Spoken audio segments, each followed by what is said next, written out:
men's dual slalom. Peter Graves with you. You know, this event has provided some of the most exciting action we've seen all year, and the Mammoth race was no exception.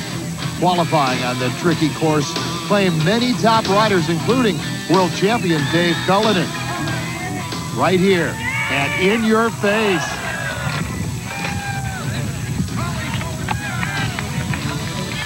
And that set up the final run for the men's championship between Brian Lopes and Keome Waller.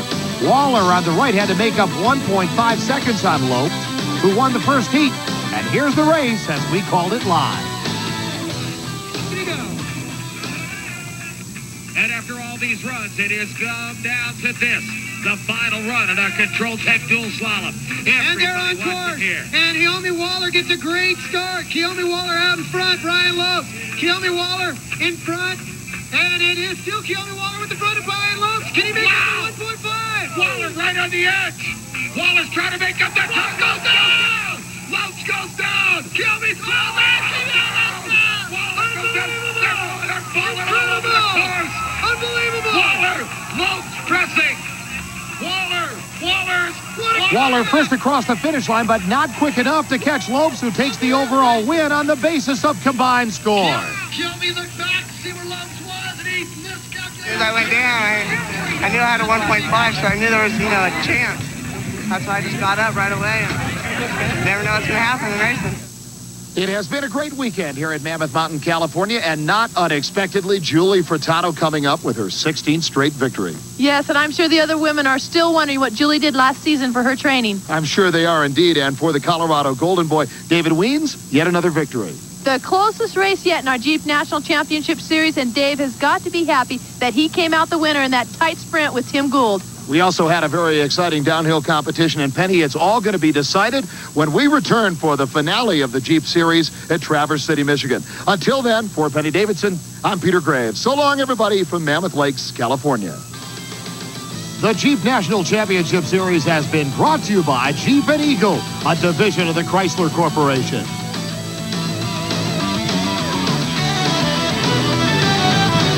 Of all the exciting events, the cross country, the downhill, and the dual slalom.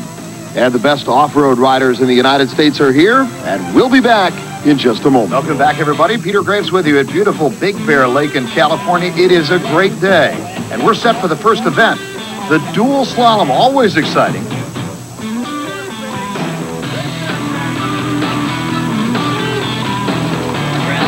For more on how this race works, here's our Penny Davidson, 1991 women's downhill champion, a competitor here today, and our expert commentator. Penny? The dual slalom is a new event to ESPN. It has its roots at Mammoth Mountain, California, where it started just 3 years ago as an experiment, but now it has gained national championship title status. Unlike a cross-country event that takes 2.5 hours to complete, this race is done in just 20 seconds. If you like races with jumps, spills, and photo finishes, the dual slalom is the event for you. Thanks, Penny, and you're right, it is going to be exciting. You know, a lot of the riders that come out of this competition are former BMX champions, and they learn great bike handling skills there. It's very exciting, very fun, and now 32 men and 16 women have made it to the finals of our round-robin elimination tournament, and now we're down to the final four. It's a shootout.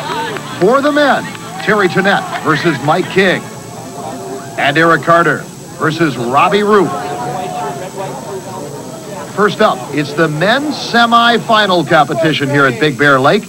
It is Terry Tonette on the left, Mike King on the right. They're out of the start gate. It's Tonette first out of the gate, and here comes King on the right, and it is Mike King who advances to the finals.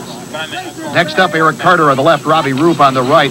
Roop's got the lead over the berm, but Carter kicks it into overdrive, and here comes Carter. Carter moving into the finals. Now, in the women's semifinals, it is Sue Fish, Missy Giove, both Yeti teammates, and Kathy Fitzsimmons versus Lee Donovan. Missy Giove on the left, Sue Fish on the right. Missy appears to be having some type of problem with a bike right now, working on a mechanical of some kind, but here they go. Missy Giove, Sue Fish, both Yeti teammates. Pretty even right here. Missy appears to be having a little bit of problem right there, not carrying the speed in Sue Fish. is going to move easily into the finals. Now we move on. Kathy Fitzsimmons on the left, Lee Donovan on the right. Darkness beginning to come here at Big Bear Lake. Little problem at the gate for Lee Donovan, but she's through it okay, and she will advance into the finals. Now we turn our attention to the men's final. It is Eric Carter on the left, Mike King on the right. Two very gifted athletes on two wheels, and it's going to be close. Watch them how they take the gates. Really tight.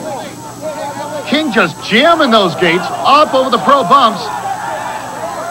And boy, was that close. But Carter takes it.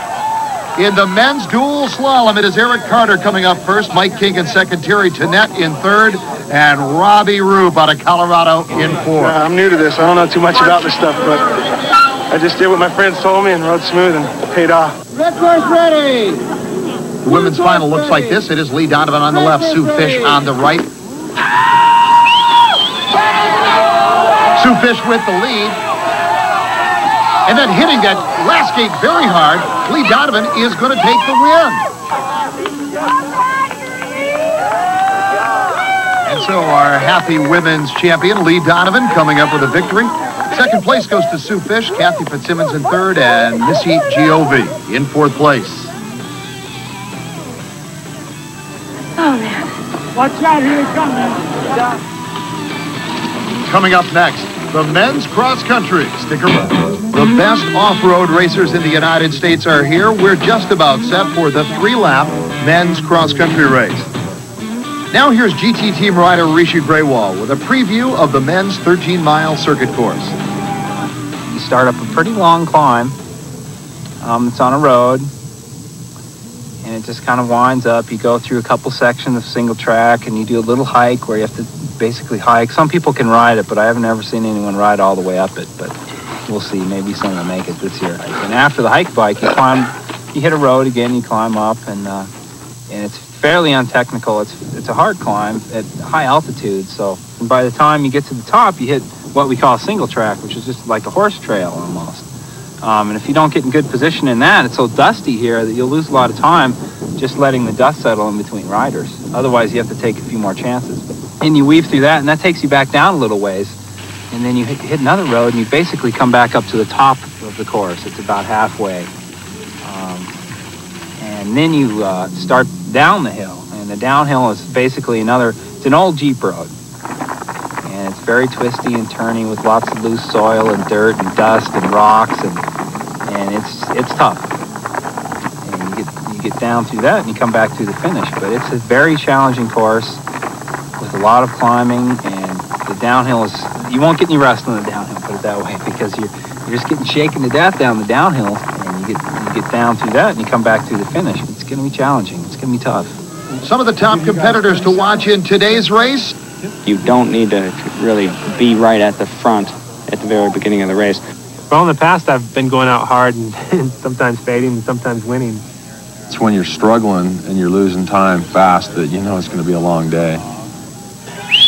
And we're ready for the start of the men's competition right now. A hot, dry day, and the men's field is underway. Two of the riders, John Tomac and Ned Overend, formerly wore the rainbow jersey of the defending UCI champion. And now it is Rishi Grewal of Ward, Colorado, who from the get-go sets the pace. A very gifted rider. And already, right at the start, they begin a brutal climb to the hike-a-bike section where they have to get up off the bike and push. And it is cardiovascular. Tim Rutherford, followed by David Weens of Gunnison, Colorado. There is the local favorite, Tinker Juarez. And look at this. Ned Overend. Right now trailing, but still in a good position. Now it's time for a brutal descent. Rishi Grewal with the lead, followed by David Weens. Both of them Coloradans, both of them trained at high altitude. In general, the climbs decide the races. So a guy like me who doesn't descend quite as fast has to actually climb faster. And all the sections where you're on the pedals, you have to be faster than someone who can descend faster. Comes Weens. Now in the early going of the race, David Weens exerts his dominance and makes a move and is now in the lead. And this is where they try to get the pulse rate down and try to recover. Rishi Graywall is stalking him. So you kind of get in this groove where you're just looking down the downhill and you just look for the big rocks, the really big ones that are embedded, because you know those are the ones that they're gonna send you flying over the bars. So. Ned Overend and Tom Rogers. Rogers making a move on Overend right now and passes it. Get up! For $300, courtesy of As we near the end of lap 1, it is Rishi Graywall back in front by 10 seconds over David Weens. 57. Let's go to Penny. Instead of hearing John Tomac and Ned Overend's name in first place, Rishi Graywall and Dave Weens are battling it out. Rishi got passed by Dave Weens on the second hike-a-bike, but I guess Rishi really wanted that first lap frame of $300, and he took his chances on a downhill and came across the line first. And now it is Tinker Juarez running in second place. Setting the pace, he knows these trails and the altitude. He lives here. Now Rishi Graywall, who was our early leader, running in third. And now some screaming descents. David Weens still in the lead. Tinker is chasing. It puts a premium on bike handling skills. And as we come to the end of lap 2, it is David Weens beginning to open up on the field. Let's go to Penny. Coming through the finish of the second lap, Dave Weens is looking really strong. He's increased his lead over Tinker and Rishi, who are now working together. That pack of 4 riders that include John Wiesenrider, Pat McIlvaine, John Tomac and Ned Overend has now been broken up. John Tomac and Ned Overend are showing their strength and experience and encroaching on the leaders. David Weens in his climbing mode, and nobody's stronger. And the crowd cheers him on. Rishi Graywall and Tinker Juarez.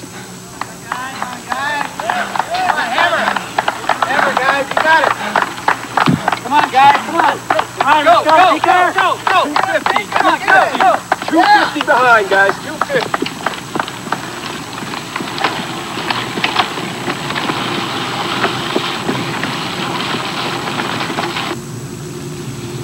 And now through the water, Tinker Juarez in second, with Rishi Graywall right on his tail. Go, Rishi! Go, Rishi! Hammer, buddy! Hammer, man! Go! Rishi Graywall. Go, Tinker! And here is Tinker Juarez. Strong and confident. John Tomac, the former world champion, on a patented Tomac attack. And Ned Overend, another former world champion. Now Ned has faded to 7th. And here comes our men's cross-country champion, 28-year-old David Weens. A great day for him. Did you ever hear or see Tinker and Rishi behind you after you passed them? I thought they were on my wheel, and I looked back and they weren't there anymore. And guess what? They haven't even come through yet. Well, sometimes you feel like a nut, sometimes you don't. Great racing today, Dave. Thanks a lot, Penny. Second place goes to Rishi Graywall, with Tinker Juarez in third. And a tired John Tomac comes across the finish line, coming in fourth. You know, David was gone, and I couldn't really set my pace on him. And Rishi was really strong, you know, so I just figured that as long as I could just stay with him. And I was surprised I got around Tinker. I just kind of willpowered it through, drank my Coke, and made it. Here's the men's cross-country David Weens with a victory today, followed by Rishi Graywall, Tinker Juarez, and the popular John Tomac. Mountain bike racing lost one of its most enthusiastic supporters with the passing of our friend and colleague Charlie Litsky recently. We'll miss you. Laps 26 miles. Let's go to Penny at the starting line.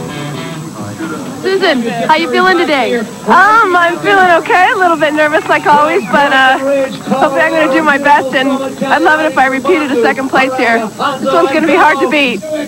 And you've had someone's riding on my leg. I think I will try and pace myself a bit because the climb is pretty long. It's the longest climb we've done so far this season. I have the fitness in that area, but I don't have the technical area, so my emphasis is going to be technical. Well, kill them on the climbs and good luck on the Lower Falls technical section. Yeah, you might find me in the wrapped up around a tree somewhere. You out here? I'm doing downhills. Not me. Get out of our way. All right. Julie Furtado giving a little grief to Penny Davidson, our commentator. And they are off. And immediately Julie Furtado, who has had a wonderful spring, and Ruthie Mathis, both of them Durango, Colorado riders, jumping out to an early lead. Both of them with extensive road racing background. It is Mathis right now leading Furtado by a half a bike length. In the uphill climb, it's Ruthie Mathis in front, but here comes Julie Furtado. Some people have a lot of tactics, and I usually am just trying to go as hard as I can throughout the whole race. And if I'm in front, that's great because that means I'm riding real strong. It's hard to lead a race. It's hard to push yourself the whole time, and all you can do is go backwards. And so mentally, it's real tough to lead a race. Well, Julie Furtado isn't having any trouble leading today.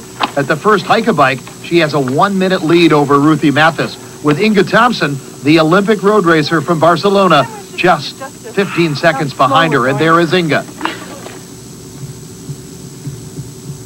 Ruthie Mathis through the haze of dust, the former world champion. And now, Julie Furtado, showing why she is one of the most feared and gifted descenders in the sport. But usually the more fear you have, the more chance that you're going to go down because you're thinking of all these things that could go wrong. Whereas if you just try and let the bike go and you go with it with a little bit less fear, you're usually better off. It really kind of helps my descending ability. Just keep your eyes closed and don't watch.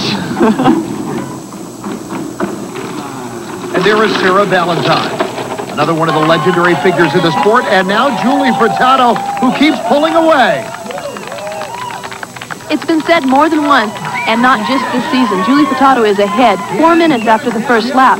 What is missing, though, is Allison Sider, who's been right on her heels in the first 3 World Cups in spring this season. Instead, we have Ruthie Mathis about 4 minutes back. The big story is Inga Thompson, who's been an incredible road racer and represented the U.S. in Barcelona this summer.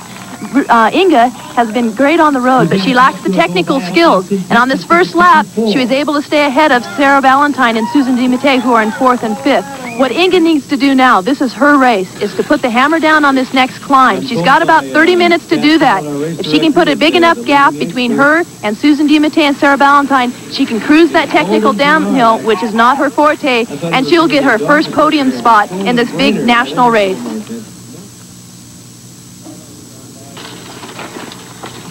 Sarah Valentine on one of the impossible climbs, and Julie Furtado on the descent. Known as one of the best descenders in the sport, some of those skills coming from her background as a member of the U.S. Alpine ski team. And Susan DiMattei falls to 7th place behind Sarah Valentine and Julia Ingersoll. Julie Furtado continues to pour it on, now more than 5 minutes ahead of Ruthie Mathis.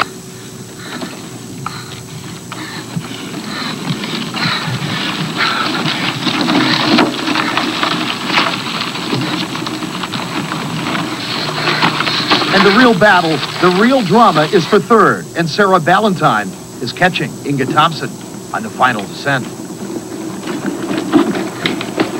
You guys would have given her this part. And to the finish line on this sunlit day, here comes Julie Furtado for her 4th straight win in 1993.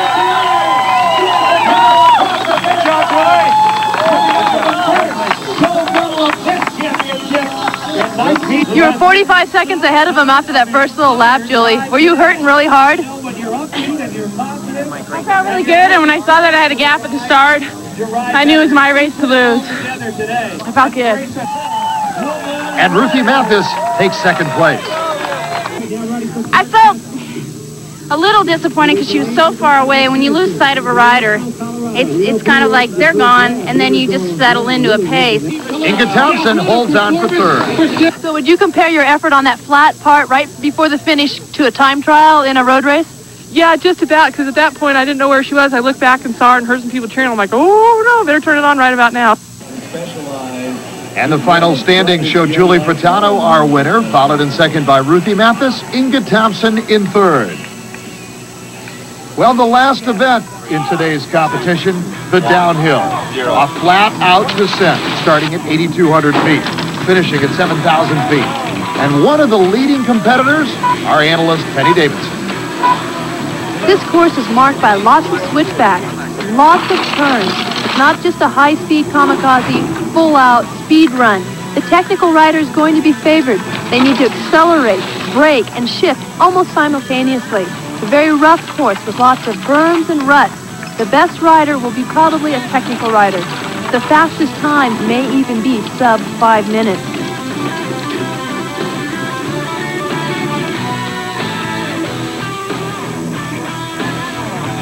This year, the downhillers will make 2 runs with a combined time counting for the final score. In the first run, Dave Cullinan blasted down the course, setting the fastest time for the men, while Penny Davidson set the pace for the women. Just ahead of Missy Giove and Kim Saunier. But not all of the riders enjoyed such success, as the treacherous switchbacks took their toll. We'll be back with the finals of the Peter Graves and Penny Davidson, and the riders, Greg Herbold, Dave Cullinan, and company, get the easy way up. Fast, scary way is coming down. In the second run of the men's downhill, young Miles Rockwell made a great run.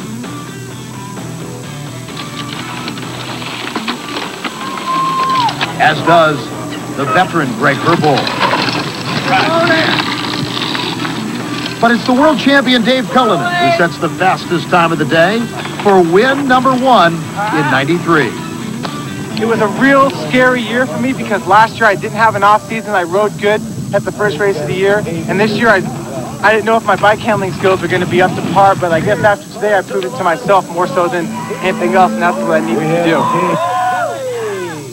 And the men's downhill results look like this. A big victory for Dave Cullinan, Greg Herbold, Jimmy Kite, and Miles Rockwell. 2, 1, go! The women's downhill finals, we look at Kim Saunier, the former professor who loves to go fast, and hard-riding Missy Giove. But it was Penny Davidson who betters her first time and takes the win. Go Penny! And for Penny Davidson, a great way to start off 1993. Penny Davidson, Iron Horse. And the golden run of Penny Davidson puts her on the podium. It goes like this. Penny in first, followed by Missy Giove in second. Kim Saunier in third. Well, as you know, there's an old saw on television that the analysts normally interview the winner. But in today's show, in the women's downhill, the analyst was our winner. And it's Penny Davidson. Penny, great performance. We're really happy for you. Thanks, Peter. It's great to start the year like this. Last year, I didn't have any wins. And in 91, when I won 6 races, I started off winning here at Snow Summit. How about Dave Cullinan? He's the defending world champion. He looked terrific and very awesome indeed. Well, everyone's curious how a world champion is going to come back the next season. And he started off with a big win. All right, not only did we have great downhill and dual slalom competition, but Julie Furtado won the cross-country by a country mile for the ladies. And for David Weens of Gunnison, Colorado, he looked terrific too. Yeah, Dave's looking for a better year in 93. 92, he was dry too, and he's excited with his first win too. All right, a great way to start things off. We next will join you in Bloomington, Indiana at the resort called Ski World. We look forward to seeing you there. For Penny Davidson, I'm Peter Graves. So long, everybody, from Big Bear Lake in Southern California. Of the bike and of the body. Yeah, look at this. Flip him off. No. Put this on film. Wheel stock, brake below the rim. Take me back to sunny California. Mud and jam derailers may have stopped the other riders, but it hasn't slowed Julie Furtado. Got Julie Furtado in the lead, followed by Chantal Decourt. And there's Ruthie Mathis huffing her way up into third place. Muddy, tough conditions. And look at this. One rider hikes down the steep descent. But here comes Julie Furtado. She's a former member of the U.S. ski team, and her technique makes it look easy. Well, almost. Here's Penny Davidson with an update. Inga Thompson, one of our Olympic road athletes, who's really powerful and strong, is not such a great technical rider yet. Here you see her having trouble on the downhill. Oh, man, the bikes are just pulling up with lots of leaves and twigs and grass and roots. I don't think Inga is having a great time. A peek through the windows of a cabin shows Julie Furtado still in the lead. The conditions still grueling. The mud and the slime are beginning to take their toll. I'm shifting. Kim Saunier, the downhiller and Kahlua teammate of Inga Thompson, giving some advice to her out there on the course. Use your feet. And Inga's probably thinking, why don't you try this, dude? Yeah. You know, put your foot down. Watch this. Here, watch this slide. Yeah. Oh, you missed that one. Julie Furtado coming up on the top of her 4th lap. She's not happy about doing this many laps. It's a hard course. It's really tough. Only the racers really know how tough it is. So what were you telling Julie on the way up there? That your lap times are still real good. You're the strongest rider out there. All you have to do is stay vertical, and I'll see you on the podium. Ruthie Mathis has moved into 2nd place. We don't see Chantal yet, but this is as close as you get to a pit stop in mountain bike racing. Here's Chantal, just about 15 seconds back. Right there. This is a good race right now we've got going. Julie's pretty much 3 minutes out in front. Yeah, Julie, looking good. Now let's watch Julie Furtado in the technical section. Great bike handling. And here's the Swiss rider, Chantal Decor. Julie Furtado in the lead. One leg off the bike. Julie Furtado going by. 2nd place rider, Ruthie Mathis, pushing her bike. And now back on it. In pursuit of this rider, the awesome Julie Furtado.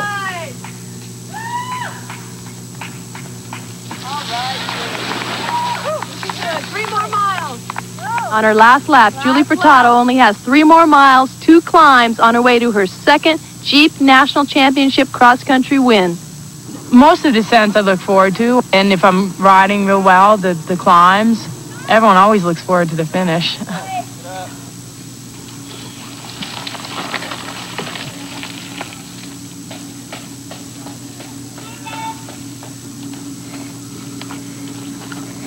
Ruthie in 2nd place and carrying her bike again. And Lisa Muick in 3rd. And Chantal Decor now in 4th place. And not looking particularly happy about the way her race is going at this point. And now headed for the finish line, our 1st place rider, a very tired Julie Furtado, takes her 2nd straight Jeep National Championship victory. She's in a league of her own. And here's Penny with the winner. In the woods, your wheels wouldn't move. You know, they got so clumped up, and that's what was really the bummer, was they wouldn't move. And you had to stop and try and clear them off, and look at that. You think the crud catcher helped? I don't know. Well, I was motivated for points, you know. I mean, when all else goes, you think about the points, and then you keep hammering. So, you know, it was a good test in mental endurance and physical, too. And the final results. 1st place, Julie Furtado. 2nd goes to Ruthie Mathis. 3rd, Lisa Muick, followed by Susan DiMattei. We'll be back with the men's cross country. Stay with us. Now when you fly with Mike. This is 8 laps, 32 miles. And after watching the women's race, you bet these guys aren't looking. And the final results. 1st place, Julie Furtado. 2nd goes to Ruthie Mathis. 3rd, Lisa Muick, followed by Susan DiMattei. We'll be back with the men's cross country. Stay with us. Now when you fly with Mike. This is 8 laps, 32 miles. And after watching the women's race, you bet these guys aren't looking forward to this race too much. David Weens leads the season point standings. Rishi Graywall is 2nd. Tigger Juarez in 3rd, and John Tomac. And here's Penny Davidson with our points leader. I mean, we got something different here. What are you going to say to yourself to help you get the best performance? No, we're not in Kansas anymore. Yeah, I spent a lot of time sliding around on this kind of stuff, so I should be able to ride it pretty well. I think it should work pretty good for me as long as I can climb the hills. I think it'll be a long race, so endurance will be a factor. Keeping your equipment together will be important. Okay, everybody, we're set for the start right now, and away they go. The men are off. And look at this. Mud-O-Rama, folks. It is thick, deep, and rich. And now it's the strong Polish rider, Jan Wijak, that moves into the lead right now. Tomac off the bike and chasing Tim Rutherford. Yeah, my biggest advantage is descending, and on the cross-country races, I like to stay within a reasonable distance on the climbs.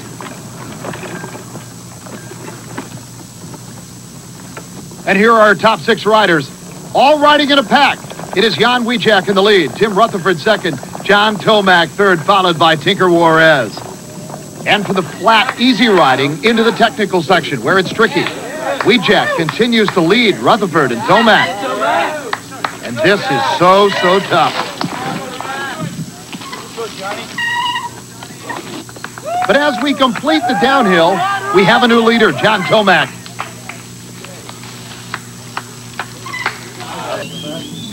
And now heading for the end of lap 1. It's 26-year-old John Tomac out in front by 12 seconds. John was a former world cross-country and downhill champion. Our leader, John Tomac, looks over his shoulder, checking his margin. Yeah, I'd like to lose the stigma of being an altitude-only guy. I'd like to, my goals are really to do well on some of the lower altitude courses. I think the air is different, there's more moisture in it. It's thicker. Your body is used to working on the kind of air it's used to getting all the time. So I go down to the sea level and I feel kind of, sluggish, and the air is thick and there's humidity. And so, yeah, I think that, it's a trade-off. Maybe it's not as extreme going down as it is going up. One man who loves the extreme is John Tomac down the treacherous descent. At the start of lap 3, Johnny T is still in the lead, but our 1-minute gap within the top 10 has now moved to 3 minutes. 2 people have changed places. Mark Gullickson and Darrell Price have moved in the top 10, while Don Meyer and Travis Brown have moved out. Go, John. Good job, John. Way to hammer.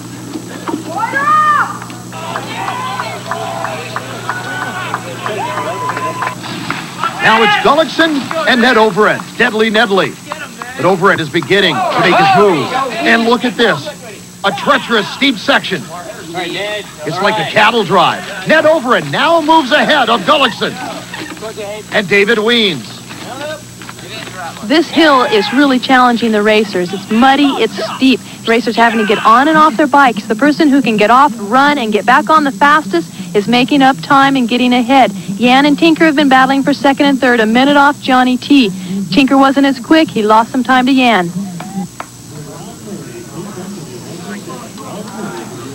Go, Tim. Tinker's trying to get around in there.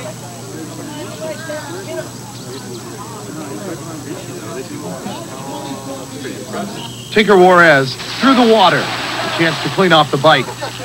In second place, Jan Wijak from Poland, now living in Fishkill, New York. He's running 8 seconds ahead of Tinker Juarez.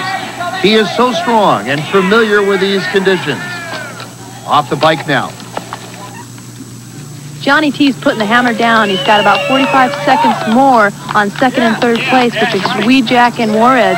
Wijak keeps looking around his corner coming out of the downhills, but Tinker catches him on the climbs. Looks like they're battling for that second and third spot. And Penny, we have a report that Ned Overend may have suffered a flat tire and has lost something like 2 minutes.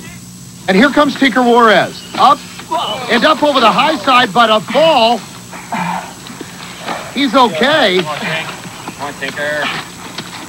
You okay, buddy? Yeah, all right. He's going to get back up, but that doesn't do anything to help him. And talk about strong, our leader, John Tomac, now a minute ahead of Wijak. Into 5 laps, just 2 more to go. Tomac keeps putting on about 15 seconds every lap. Tinker and Jan Wijak, second and third, battling for that spot. So Tinker's about 2:35 down off Tomes, only 20 seconds off of Jan Wijak. Tinker's got a little more mud on his bike. He's looking strong.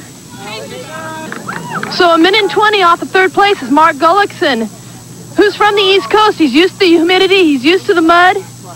He's looking really strong. He just came off out of 6th place, taking Tim Rutherford and Ned Overend out. Rumor is Ned Overend suffered a flat on lap 5, at least taking 3 minutes off of his time. So if he's not his body and it's just his bike that had a problem, Ned will be back catching these guys. Ned is the master of knowing how to race. Tinker Juarez, whose real name is David, got his nickname during BMX days when he used to tinker on his bike all the time. Either his body blew up or his bike broke down. Well, placing third 2 weekends ago in Big Bear, And running a consistent third right here during this race is showing consistency. And that's what wins a national championship series.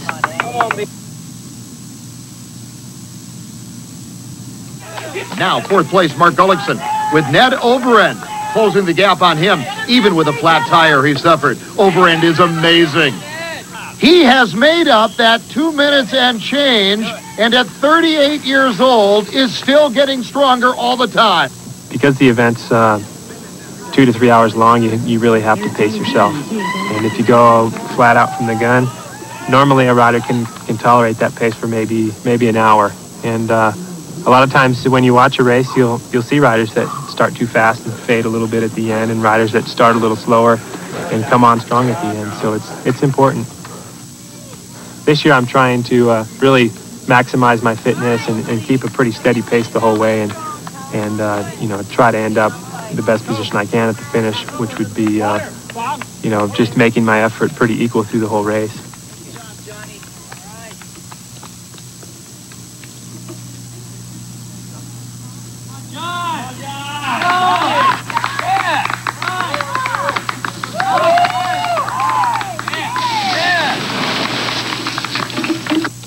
This has been a brutal and challenging course that has taken its toll on most of the riders. But for John Tomac, it has been a chance to showcase his considerable bike handling skills. And here's John Tomac headed for the finish line in his first Jeep National Championship win of 1993. And here's Penny with our winner. Johnny, watching the race from the start-finish, looked like a perfect race for you. What was happening out there? Well, it was pretty miserable the whole time, I just tried to do a good tempo, and, I ran pretty well for at least 5 laps, and then the other times I had to kind of go a little slower, but I think I made more time up in the trees on the descent a little bit than the good runners could, like Jan, on the climb, so it was just a situation where my advantage was bigger than his, I think. The final results are winner John Tomac, second Jan Wijak, Tinker Juarez third, and fourth Ned Overend, with a dramatic comeback from the flat tire he had. And a considerably different look for Don Myra, who finished 7th place, whose face sums up the story of the race. Great. Don, looks like a tough day out there. You got a little scrape on your nose. Set for the downhill competition. They're warming up at the top. And as our first runs get underway, let's take a ride down this very tricky course with the 1990 World Downhill Champion, Greg Herbold. Once you enter the woods, it's like being in a pinball machine. Things are changing. There's big ruts, there's roots, there's rocks, there's holes, there's trees. Through that section, you wind through the woods, pedaling pretty hard, through some pretty mossy, slimy stuff. And then you go into the first series of real technical corners. The first right-hander is rutted, off-camber, and slippery, and this is where you can make it or break it. You have to try and keep your momentum, but yet don't go off the course and don't low slide and crash. Then you enter a series of hairpins. This is like kind of where all the spectators like to hang out. These series of hairpins are really wide, and there's many lines, but they're all really rough. So the key to those hairpins is kind of getting inside, getting your direction change made, and powering out of it. Into a fading left-hander, then a hard right, where it kind of pushes you out like a stock car towards the barriers, and from there it's just a haul and shoot all the way to the finish line. So what's the secret? Don't use your brakes, close your eyes, pedal like mad. Pedal like mad indeed. And after the first of our 2 runs, Brian Lopes was the fastest among the men. And for the women's competition, it was the speedy Lee Donovan who set the pace for the women. Be right back for run number 2. But Kim is really turning it on now. Her time, the fastest of the day, 1:49.47. And now Lee Donovan, fastest in the first run. A little, I don't think I was riding on the edge, but I don't want to really ride on the edge. If I can stay in the top 5, I'm happy. That's what I'm going to try to do all year, stay in the top 5. Through the woods and across the finish line, 1:50.71. That puts her back into first place. Penny Davidson, 1:50.12, the time she has to better. And here she comes across the finish line, 1:49.60, and that gives her the win. So Penny Davidson, our winner, followed by Lee Donovan in second, Kim Saunier third, followed by Michelle Bednar. And now the men in the downhill. Jimmy Kite, the GT rider, third after the first run. And Jimmy betters his first run with a time of 1:34.08. That moves him into first place, but with two fast riders still to come. And now Dave Cullinan, the defending champion, second after the first run, but he's not carrying the speed he did in the first run. 1:36.37, not fast enough to catch Jimmy Kite. Now on to Brian Lopes. He had the fastest time in the first run, and Brian looks to be really screaming right now. The final run, 1:32.94, and that gives him first place. It moves him to second in the season standing. And the final standings look like this. Brian Lopes first place, followed by Jimmy Kite and Dave Cullinan. Mudmania and a steamy weekend here in Indiana, but a great competition, exciting downhill, and for the cross country, Julie Furtado continues her story of domination. Also, John Tomac, very strong, looks to be a real factor in the remainder of the season, a reemergence for him. And that is Julie Furtado in the lead. Right behind her, her GT teammate, Chantal Decor from Switzerland. And right behind is Ruthie Mathis, running in third place. And through the water right now, and the bike's already caked with mud and dirty. Look at that. And now a change in the race. This is Chantal Decor, the Swiss rider, moving into the lead right now and challenging her GT teammate, Julie Furtado. Making a bold and aggressive move now, Ruthie Mathis starts to make a move. She had chain problems early in the first lap and trails Susan DiMattei. Let's go to Penny Davidson with the lap 1 update. Already at the end of one lap, the bikes are super muddy along with the racers. Some people have thrown off their glasses. We have Julie Furtado in the lead. About 22 seconds back is Chantal Decor. In third place, Lisa Muick. And Lisa is a tough gal. She's going to stay right up there if her body feels good. But with the conditions of the mud and the humidity, you can have mechanical breakdowns of the bike and of the body. Yeah, look at this. Flip him off. No. Put this on film. Wheel stock, breaks below the rim. Take me back to sunny California. Mud and jam derailers may have stopped the other riders, but it hasn't slowed Julie Furtado. Got Julie Furtado in the lead, followed by Chantal Decor. Of 30 down to the 15 finalists. Essentially, half the qualifiers would make it onto the finals. A great look at that double jump series in the early going. Pat McIlvaine is off to a strong start. He's from Vail, Colorado, so he's no stranger to the climbs. Pat McIlvaine loves those long climbs, and he was being pursued there by Tinker Juarez of California, last year's winner. Tinker paced himself well here in the early going, and he was pursued by Mike Closer of Vail.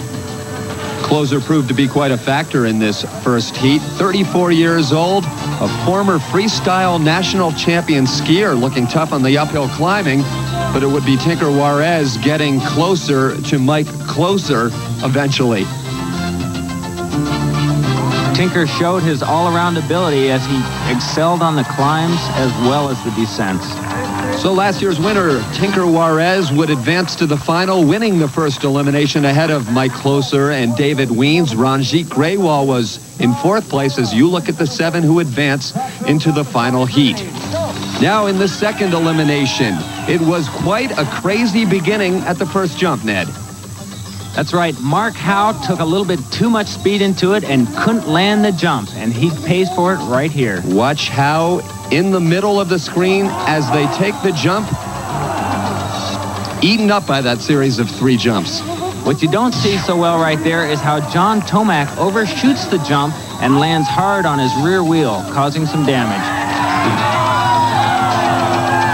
Assuming the early lead in the second heat is one of the promising youngsters in this sport. That's 21-year-old Jimmy Killen, a former national junior road racer. And John Tomac was forced to play catch-up after damaging his rear wheel in that first jump. He had to disconnect his brake to make room for the warped disc to fit between the frame. So while the gutsy performance by Tomac continued, it became a two-man race in this second heat. The youngster Jimmy Killen and one of the veterans of this sport right there at number 16, that's Rishi Grewal. Number 18, Jed Fox in third, but as Killen tried to hold on, we get a sense of just how steep this course is. That's right, Don Myra chose to shoulder his trek and run the 18% grade. And while the Grewal-Killen rivalry continued, John Tomac, arguably one of the best in the world, was having trouble just trying to make the top 7. Tomac, without a rear brake, had to descend these treacherous downhills. That was dangerous. In the final lap, Rishi Grewal made his move on the youngster Killen, and negotiating around the final slalom course, Rishi Grewal would lead the pack into the final. Killen would fall considerably back as Travis Brown and Jed Fox finished second and third, and John Tomac fails to qualify for the championship. With a view of the majestic year-round snow-capped mountains in the distance and the famous net overend in the foreground, let's hear a little bit more about Durango, Colorado, including a Memorial Day tradition. For over 25 years, road cyclists from all over the country have come to battle against a narrow-gauge train on its way through the mountains to the mining town of Silverton. It's called the Iron Horse Classic, and it's one of the country's best-known races. But cycling isn't all. The Animas River cuts right through Durango, providing all sorts of other recreation. The very first World Mountain Bike Championships were held at nearby Purgatory Ski Resort. The winner, a guy named Ned Overend. You know, in Scandinavia, they start the cross-country skiers at a very young age. Well, here in Durango, the kids are cycling almost before they can walk. This is the second generation of mountain bikers making their home here in Durango. Including young Greg Tomac, perhaps the youngest sponsored rider in all of cycling, who still has some lessons to learn from John Tomac. Among them, if you fall off your bike, you get right back on. Well, from the fun of the kids' race to some serious business, the women's championship upcoming. Some of the major players: Sarah Ballantyne, 91 World Cup champion, second in last year's national Susan D. Mattei, Cindy Whitehead of Mammoth Lakes, California, a downhill specialist, Ruthie Mathis, the 91 World Cup champion, and Jan Boland, a former standout road racer turned to the mountains. Ned Overend, the start of the race. The start is tricky because the riders are tightly packed. The key is to avoid other people's mistakes. Come on. Well, one way to do that is to be out in front, as Jan Boland is right now. Now, unlike the men whom we saw earlier, Ruthie Mathis, one of the favorites. She's 28 years old from right here in Durango, and certainly a climbing specialist, as Boland seems to be running out of steam. Jan is struggling from that fast pace she set earlier in the race, and Sue DiMattei seems to be closing in on her. It's DiMattei currently in third place, riding strong. But it's Ruthie Mathis out in front, pulling away from the rest of the field. It seems as if the walking pace is almost equal to the riding pace at this steep grade. Yes, but the ones who have to get off their bikes will lose time when they get off and when they get back on. In hot pursuit is Cindy Whitehead. She's had all sorts of trouble. A victim of that first lap crash. She took a jump during the third lap and crashed again, but she continues to jump this jump here, and down she goes again, Ned. You've got to give her points for guts. She did not back off on that jump. She didn't carry enough momentum into it, and she landed with her rear wheel not quite over the second jump. Well, we heard her say with the SBN2 microphone she's tired, and why not after all of that climbing and all of that crashing. Unfortunate for Cindy Whitehead. Ruthie Mathis is looking strong as she comes up on the last lap. She's in control of this race. Very much so. Mathis, 28 years old, as we said earlier, from right here in Durango, now originally from Boulder, Colorado, and certainly one of the heavyweights in women's mountain biking. Susan DiMattei back a bit, currently in second place, pigtails flowing, but I don't know if she can catch Mathis. There's no chance now. This one is Ruthie's. The only thing left in question is by how much will Ruthie Mathis win this race, as the splits will show us at the bottom of the screen. Ruthie Mathis, the winner of the Bud Dry Roostmaster Shootout. Susan DiMattei ends up in second place as she crosses the finish line.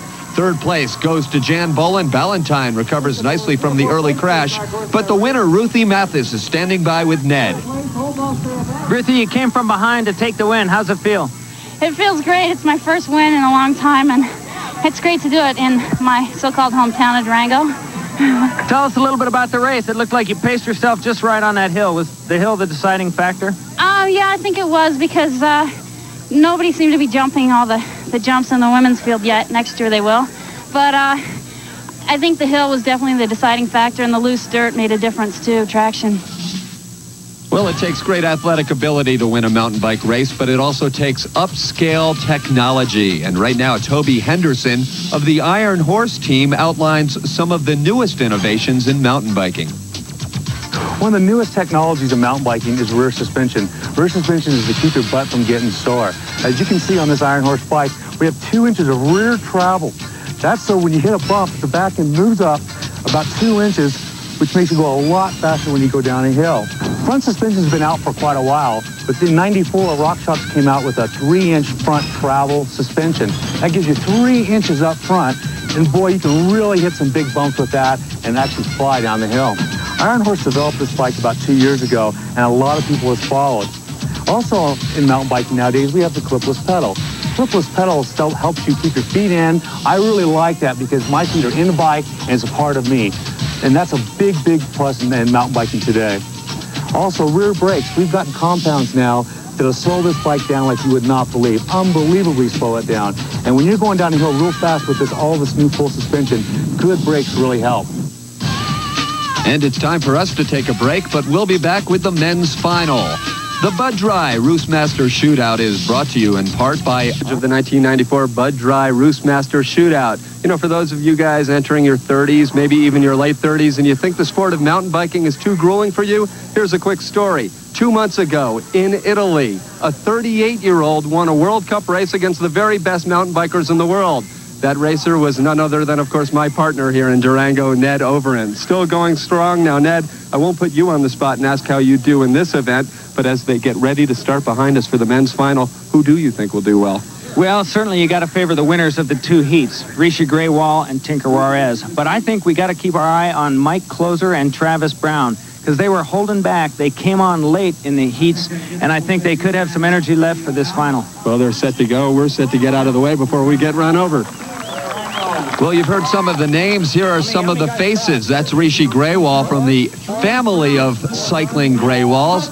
And, of course, Tinker Juarez from Big Bear Lake, California, last year's winner here in Durango. Mike Closer had a great first heat. 34 years old. He's from Vail, Colorado. Looks like Bob Roll is asking for a little help from outside for this first lap. Indeed he is. And that's Ranjit Graywall, brother of Rishi. He's from right here in Durango, Colorado. We'll see if the men can have a little cleaner first series of jumps than the women had a few minutes ago. That's right. We saw how important it was to get a good start at the beginning. And Jimmy Killen just sails over that first jump to a little lead.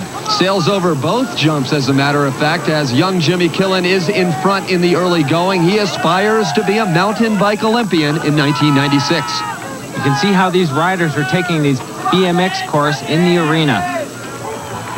Making his way up the hill in the lead now is Bob Roll, an experienced road racer, a 5-time Tour de France competitor who just made the jump to mountain biking a few years ago, but it is a tight pack up that steep hill. Look at the outside. We have Rishi Graywall coming straight to the front. He must have passed 5 riders, and his brother Ranjit is right behind him. The Graywalls, including brother Alexi, the road racer, known as climbers, and look at that, a brother act near the front. Rishi, way to go. Yeah. Rishi's actually put a gap going over the top of the hill. He looks really comfortable on that climb. Graywall had his trouble on the downhill in winning that first elimination, or it was rather the second elimination, but he looks like he's in control now, a safe lead ahead of Bob Roll. Third is Ranjit, Dave Weens, and Tinker Juarez seems to be making his way through the crowd. A great look at the precision it takes to make your way through those gates. That surface is very slippery there, and if they should hit a bump and miss one of the gates, they'll be disqualified. Well, looking back and taking the jump, easily is Rishi Grewal, not being aggressive, Ned. No, but look at Tinker Juarez. That is BMX style there. He's comfortable in the air. So it has become a race of these two men. Rishi Grewal making his mark on the uphill. Tinker Juarez trying to close the gap on the downhill as they're heading up that steep grade. Can Rishi extend it? Well, if you ask Rishi, he considers climbing to be his strength. You're basically in your first gear, your lowest gear, trying to get up this hill. And that's where hopefully I can make up some time on guys, because your heart rate's going to be beating its maximum, and I'm just hoping I can pass some guys on that hill or catch up to them and stay with them on the downhill, then pass them again. So that's going to be my strategy. Well, he's passed everyone there is to pass. The only question is, how much can Rishi extend that lead on Tinker Juarez, who's right behind him? The split will indicate that, Ned. Let's watch that time to see if Rishi has enough of a gap to stay ahead of Tinker on the descent. 2.79. That's not going to be enough time. Especially given Juarez's ability on the downhill. Rishi Grewal leading nearly halfway through this race. Incidentally, his advice to newcomers in this sport: take up golf. We've got the exciting conclusion of the Bud Dry Roostmaster Shootout right after this. Back here in Durango, Colorado, Ned, the final lap of this Bud Dry Roostmaster Shootout, and it is a two-horse race. Look at this, Tinker's making his move right now. He wants a clear shot at that jump so he can make some time before he hits the hill. As he's been doing the entire race, Tinker Juarez making his move on the downhill portion. It's Rishi Grewal in second place as we look again at that great jumping. Tinker can carry a lot more momentum into the jump because he knows he's going to sail over it, whereas Rishi has to slow down to go in between the two.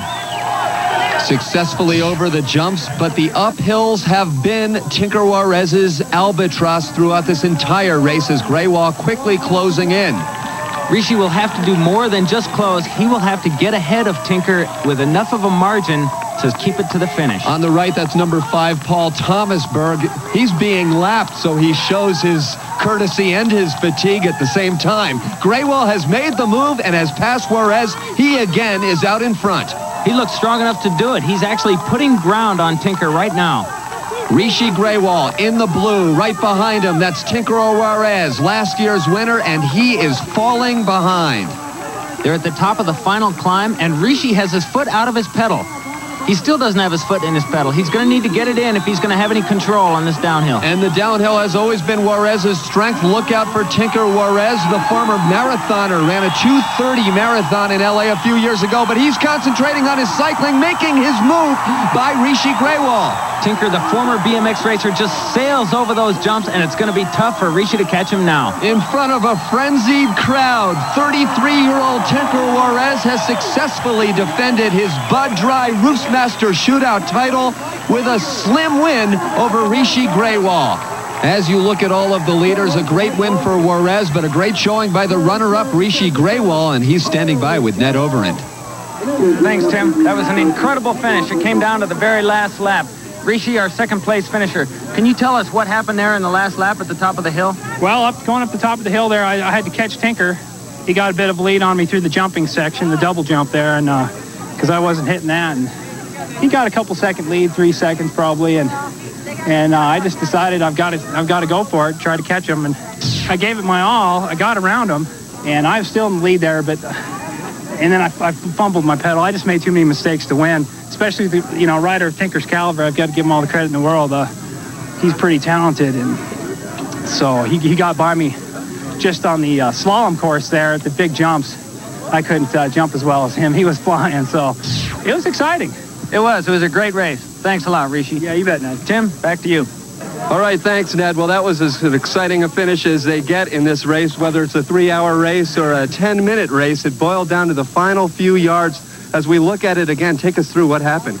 Well, I had a kind of a bad start. I was way off the back, and then so Rishi must have had a hole shot because I didn't see where he was until like the second lap, and he just ran a great race. He was strong in the climbs and everything. So I noticed where his weak points were, and I just had to just kind of scramble in my brain where I was going to do some passing if I was going to hang in there. So I did, and I seen his weak points and I seen my weak points. So I just kind of try to balance it out a little.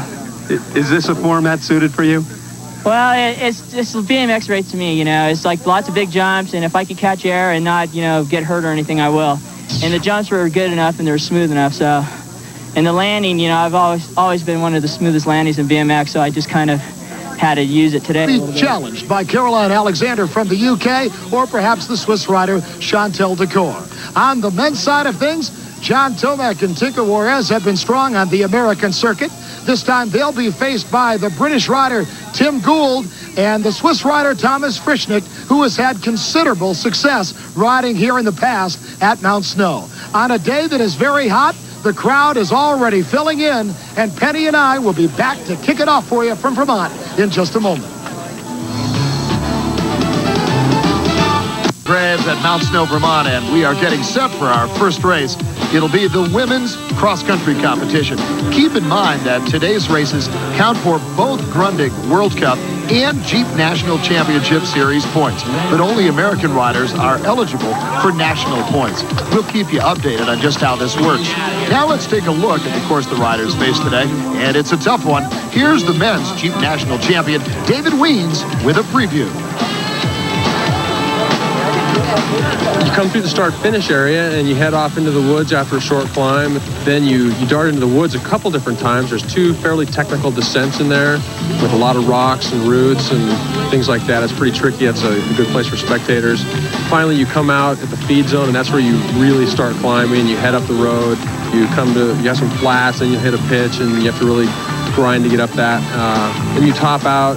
Here, when you get to the top of the course, you're like, okay, here we go, because the single tracks in Vermont are wild. It's really wide. You have a lot of different options. There's rocks and roots everywhere. You've got a tricky off-camber turn, and it's real rough in there, real fast. You're getting bounced around a lot. You dive back into the woods one last time, and that's where the most spectators are. You go down a little rock-studded chute, and then you climb back up, and you head into the start-finish. We'll be seeing David in action a little later, but right now, let's turn our attention to the women, and they face temperatures of 95 degrees today. Here's Penny at the start line. What do you see as a major factor in the race today? I think the heat's got speed. I tell you, this heat, we shouldn't be racing. This is dangerous. How are you trying to hedge the effects of this heat? Drink, and we see drink a lot. What's my hedge? Yeah, against the heat. I got the white jersey. I mean, you know, hey, it doesn't absorb as much heat as blue. Beautiful. All right, and indeed she is Ruthie, tied with Sarah Ballantyne for the series lead as the women get set to go 4 laps. And with over 1,000 feet of vertical climbing per lap, it could be brutal. They're underway here at Mount Snow. The women are off, and they head into the first climb. Ruthie Mathis, Caroline Alexander, Alison Sider, and Sylvia First are setting their early pace. Now the UK rider Caroline Alexander moves into the front. But in the rear, Sarah Ballantyne, the co-points leader, is in early trouble, falling to the back of the pack. Up front, you can see the gap that Alexander opened on the field in that first climb. But now, they begin the descent. And here's where Julie Furtado can really make her time. And she's beginning to move right now. Let's go to Penny Davidson at the single track. Here we have Caroline Alexander. She's kept her lead over Julie Furtado in this tight single track. She's got quite a lead on her. We can't even see second place. She's opting to run this very technical section. Just check this time differential between Chantal in second and Julie in third. These riders are opting to ride it. Julie is going to get off and run around, taking the lead over Chantal here for second place. The riders have just dropped 800 feet in tight technical single track. Normally, this would be a recovery type section, but that climb was really hard. It was the first lap, and I don't think people are quite settled in to ride this very smoothly. Sarah Ballantyne, who had problems at the start, has now charged from last all the way up to 12th place. And into the stadium now for the end of lap 1, and a new leader, the Swiss rider Chantal Decour, who won here 2 years ago. But Julie Furtado is right on her wheel, and no sign of Caroline Alexander. The report is she's out with a flat. Penny is with her. You felt like you could win this race today. What did you feel especially? Well, when I'd not been caught by this point on the descent, I knew, well, I felt pretty confident that I could win, because I think I was really strong. A disappointing day for Caroline Alexander. Our new leader, Julie Furtado, hanging it all out on the descent. and putting time on Chantel Decor. 30 seconds back is third-place runner Ruthie Mathis. The view from the front as Julie Furtado works her magic through this extremely gnarly technical section. Dodging the roots, trees. She's now 20 seconds ahead of Chantel Decor, who's looking to end a series of mechanicals that have plagued her so far in World Cup competition. 3 races with mechanicals out of 4 races, so it's going to be pretty hard for the overall. But we'll see. Now I'm going to go for every race and do my best and see what's going to happen. What's happening today is Julie Furtado is putting the hammer down. Up off the saddle and charging into the climb. Penny? Despite Caroline Alexander's confidence that she may have won today, her flat has left Julie Furtado in her familiar, dominant first place. Second place is about 1 minute and 15 behind. Chantal and Ruthie are both fit racers. They may be able to pick up the pace working together and catch Julie, but I think Julie will have to falter for that lead to diminish. A minute back is a group of riders led by Sylvia First, but the pace is being pushed by Allison Sider. Allison is picking off these riders one by one. She has her sights on Chantal and Ruthie. Fourth place, Allison Sider, the former Canadian road champion, having a good battle with Susan DiMattei and Sylvia First as we reach the halfway point. Susan, the winner of the first Jeep National race of the season, is coming off a disappointing 10th place finish at Traverse City last weekend. I'm especially determined this weekend. I think after last weekend, I was stumped by my performance, and I want to redeem myself here. And this isn't exactly the course I'd choose to do it on because it's not my forte particularly, but I'm going to do my best. It's the driest it's ever been, so I have the best chance I have of trying to get on that podium again, so I'm shooting for it. Susan hanging it out over the roots. The bell lap, 1 to go, and on this sweltering day, Julie Furtado is burning up the course, now with a commanding lead over struggling Chantel Decor. With only one more lap to go, Julie has a 2.5-minute lead over second place. She still has a 600-foot elevation climb ahead of her. It's hot out here in Vermont and very humid. Her coach is running on along next to her, giving her time splits and telling her what other people are looking like. She is looking very strong. Let's see if she can make it completely up this hill. That'll be a sign of how strong her legs are, how much she's got left in her. Good finesse over those roots. Ruthie Mathis alone in second place, having dropped Chantel on the climb. I suspect Ruthie will be pleased that she dropped Chantal, but she will be a little bit disappointed that she let Julie Furtado get that far ahead. Chantal here has been riding in third place, getting up out of the saddle. That's a way that she's going to save her legs a little bit right before she gets into a spin, so she can handle a higher cadence to get up over these roots and rocks. Let's see if she has as much left in her legs as the other 2 riders ahead of her. This race is not over. As we saw with Caroline Alexander, a flat can take you out of this race. I assume Julie will be a little bit cautious on that last downhill stretch. And Penny, you can see what happens if you aren't cautious. Carol Cohn wishing she had a pit crew right now. But Julie Furtado shows no sign of playing it safe. Even with a 3-minute lead over Ruthie Mathis, she continues to charge the descents, headed for the finish line. And her second straight Jeep National Championship victory here in Vermont.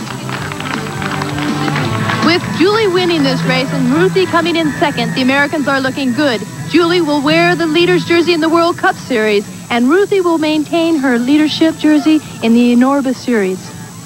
And Julie Furtado acknowledging the cheers of the crowd. Another awesome performance by the most dominant mountain bike rider in the world today. Here's Penny with the winner. What about the effort that you put in today? It was probably a lot more than last week. No, I put in the same effort every day. The heat was unbelievable. The heat really worried me, and I would just look up praying for clouds because you just thought you were going to explode. The GT rider exploding to the top spot on the podium today. Ruthie Mathis second, Chantel Decor third. That puts Julie atop the World Cup standings. In the Jeep National Series, it's Ruthie Mathis in sole possession of the leader's jersey. Hard race today, Ruthie. That's an understatement, Penny. We'll be right back with the men's cross country. Stick around. Championship and Grundig World Cup lining up at the start right now for the men's cross country. And the man who has won this race 3 times and looking to make it 4, the defending World Cup champion, Thomas Frischnick. And Penny is with him. You're hungry for wins, it looks like. Yeah, I am. I had some bad luck lately in the World Cups, and it's about time to win one this year. Yeah, Thomas should be riding very well. I think he should be very motivated because he had a lot of bad luck at the start of the season. So I'll keep an eye on him, and I have to keep an eye on Henrik because it's between me and Henrik for the points battle right now. What do you expect today? I don't know. The heat might be a problem for me. The course should be okay, but anyway, the heat is a problem for everybody, I think. Because of this extreme heat, the race has been shortened from 6 to 5 laps, and still it's 18 grueling miles. And they're underway, a huge field, nearly 200 riders from 20 different countries, all jockeying for position. Now into the climb, and look at the pack. Number 25, Danilo Gioia from Italy, taking the lead. With him, Steve Tilford, Tinker Juarez, Hendrik Schurnes, John Tomac, and Ned Overett. And they're climbing. Despite the temperature, these riders look like they're going flat out right from the get-go. And the crowd loves it in the impossible heat. Let's go to Penny. The European riders are going to push the pace of the Americans here. They're used to long races, and their fitness is great. Lenny Lang Christensen of Denmark now in front, chased by Tinker Juarez and John Tomac, along with the World Cup points leader, Hendrik Schurnes, number 1. As they head into the woods, let's go into the woods. Thomas Frischnick, who wants to have a great race, followed by his teammate Hendrik Schurnes, who's leading this World Cup Series, have a big gap on this first lap, riding this section very smoothly. It's surprising to see Thomas and Hendrik so far ahead at just this point in the race. Maybe they have a game plan. Hendrik's in the lead jersey. Thomas hasn't won a race yet. The 2 top American riders in the battle for the Jeep National Championship points, Tinker Juarez and John Tomac, now 3rd and 4th overall, and looking to improve their position on the single track. The position going into the single track was critical. You want to be up near the front so you can choose your own line and not be held up by someone who has trouble. A lot of these guys are getting messed up by one route or so and not able to keep riding. Others know that they want to get off real quick and run. As we head for the end of lap 1, it's Frischnick and Schurnes, and Tinker Juarez not far behind. But the 2 Ritchie riders are working together and setting a blistering pace. 4th place, John Tomac just ahead of the Norwegian Rune Højdahl and setting his sights on the lead pack. 1, 2, and... Now into the woods. And over the roots, Frischnick, Schurnes, and Tinker.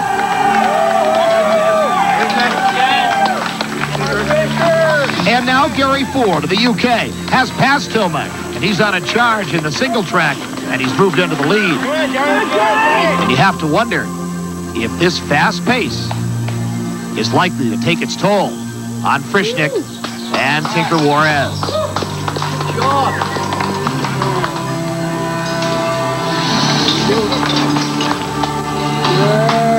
Right behind, Tim Gould of the UK is on a move. As Hendrik Schurnes begins to fall back. Let's go to Penny at the descent. This high-speed off-camber grassy turn that has a water bar and jump in it comes right after a long descent in the trees. We should see the riders trying to hold their speed without being pulled to the outside of this turn. Here they come with Thomas Frischnick in the lead, number 18. Taking a high line, sucking up that bump. And Gary Ford from Great Britain, followed by his teammate Tim Gould, having a great race. Tinker Juarez, number 8. Where's John Tomac? And Hendrik Schurnes, number 30.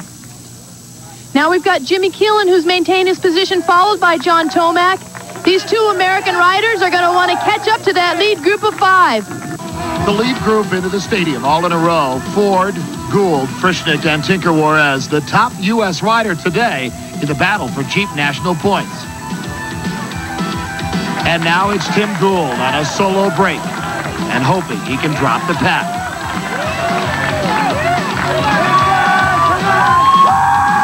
And look at this. The 21-year-old American rider, Jimmy Keelan, has passed John Tomac. Johnny T has to start worrying about Ranjit Grewal, who's closing in fast.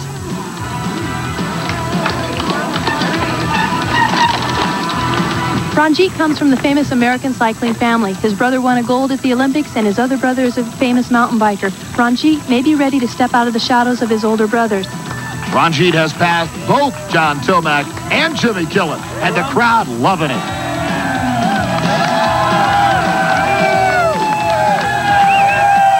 Tim Gould taking the lead from Thomas Frischnick. Thomas Frischnick has been overtaken, riding this very smoothly. We've got Great Britain, Switzerland, Great Britain, another Brit, and Tinker Juarez. This is so cool for the racers. Normally, in American races, you don't have people on the courses. This is so much like Europe. Those cheers inspire the people to stay on their bikes, to ride a little bit faster, and hang it out a little bit more. And we'll be back with the exciting finish coming up from Mount Snow. Don't go away.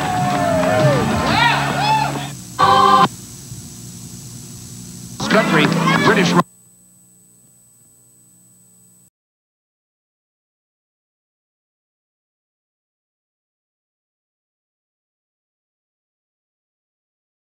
British rider Tim Gould has opened up a 40-second lead over the chase pack.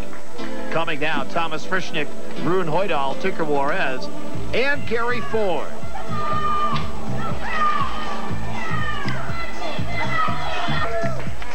Tim Gould on the descent, trying to hold on to his lead. His strength is in climbing.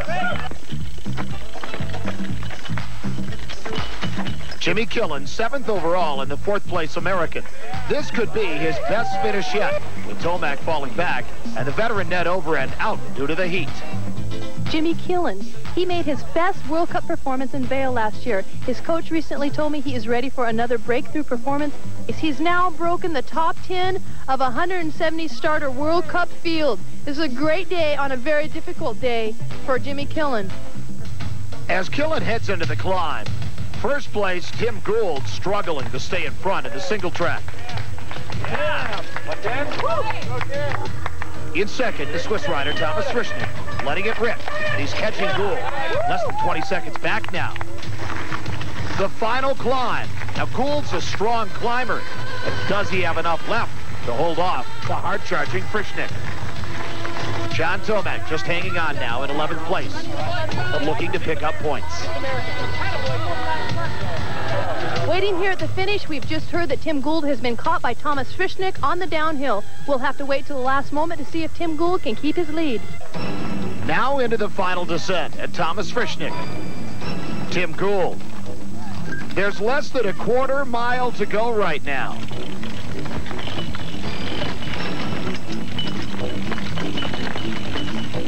And the crowd waits at the finish line, waiting for the lead moto, and here it comes. Will it be Gould or Frischnick? And coming to the finish line now, it is Thomas Frischnick. A tremendous charge on the final lap, catching and passing Tim Gould to make it 4 wins in 4 tries here at Mount Snow. And he's happy. Here's Penny with the winner. From the middle of the race to the end, when were you most confident that you could win first place? When I crossed the finish line. You never know it before. And now a powerful sprint for 4th place. Tinker Juarez on the right, Gary Ford on the left. And Ford takes it. Tinker in 5th. The top 5 finishers today, Thomas Frischnick of Switzerland in 1st. Tinker Juarez, the top U.S. rider today, 5th.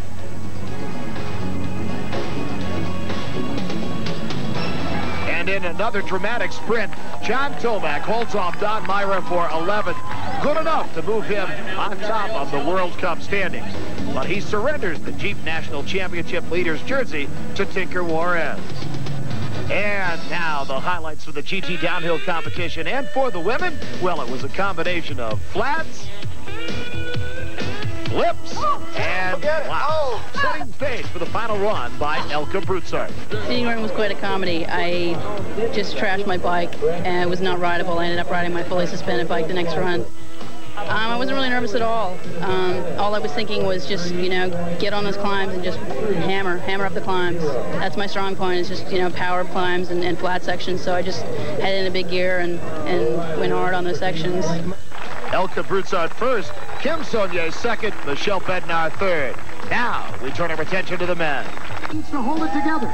Johnny T coming down to the finish line now. Look at him go. Can he beat the time? Can he beat the time?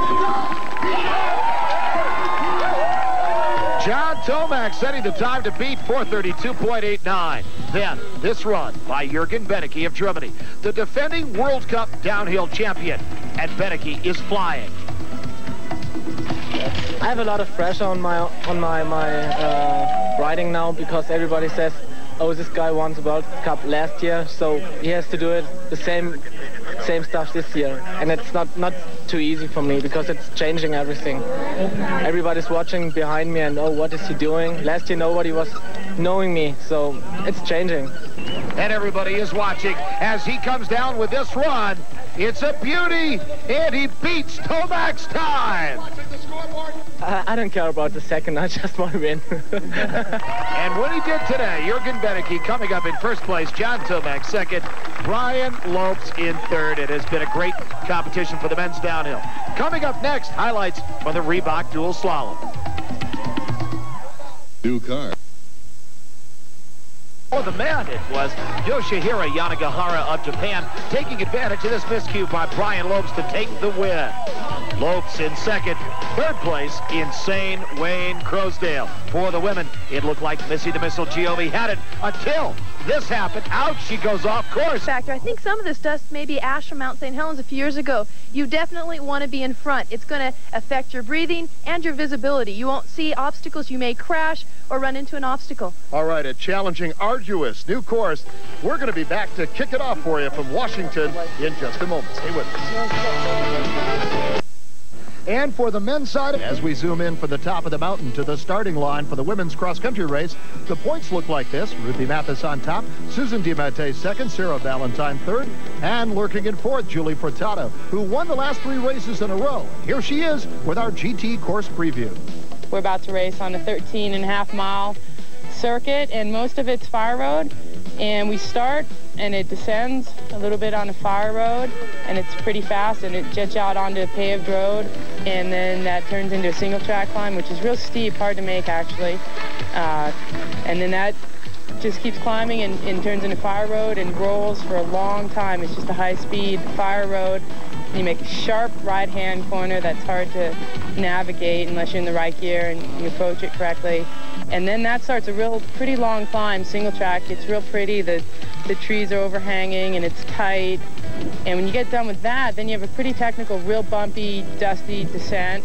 And at the bottom of that is a water crossing, which, once again, you need to be in the proper gear, which is tough because you want to be in your big chain for the descent so the chain doesn't fly off, but you need enough gears to make it through the water crossing. And after that, there's what feels like an eternity of a fire road. That brings you into a single track right near the finish, which it doesn't look that steep, but the finish is slow because it's wet and it's just kind of grind it through there. A long and challenging course with a little road racing thrown in. Penny? This is a course where I wanted to ask you where your road skills might come in. Ready to start. It's all paved. My game plan always is to get a good start, and that's about it. I don't think there'll be a lot of tactics because it's there's not like one real long climb, and I'd like to race with people today. If you let somebody go, they can get away, and that's not something I really want to do. I plan on being in front of anybody, so hey. Okay, so look for no dust on Ruthie. Yeah, I hope so. Just 2 laps around this 13.5-mile course, almost like an old-time point-to-point race. And here they go, Ruthie Mathis doing what she said she'd do, going for the lead. Heading toward the pavement, it's Evian team runners Tammy Jacques Raywall and Jan Boland, and a very polite Julie Furtado asking permission to pass. Penny, is this a new, kinder, gentler Julie Furtado we're seeing here? Her manager at the start mentioned that maybe she felt that she had let it down a little bit and just finished the race rather than keeping that mental edge that she has that pushes her every minute of the race. At the start, she told us she wanted to ride with a couple other ladies. We'll have to see how this strategy holds out. Right now, those other ladies are Sarah Valentine, Ruthie Mathis, there's Julie Golden Brainerd, Susan DiMattei, and Tammy Jacques Raywall. But Julie can't seem to resist the urge to be in first place. Now on the descent, and then shifting into her climbing gears. Now opening up a lead at about 10 seconds ahead of Ruthie Mathis, who's just beginning her climb. And as you can see, Ruthie has problems with her chain. A quick fix for Ruthie, but it costs her dearly because here comes Sarah Valentine. Penny, what can a rider do to avoid this problem? You're in a big gear going down this hill. Shift into your middle ring, ready for the turn, but before you make that hard right, shift up in the back so that your chain is still tight. When you get on the climb, shift into your small ring in the front. That way your legs can spin and keep good traction.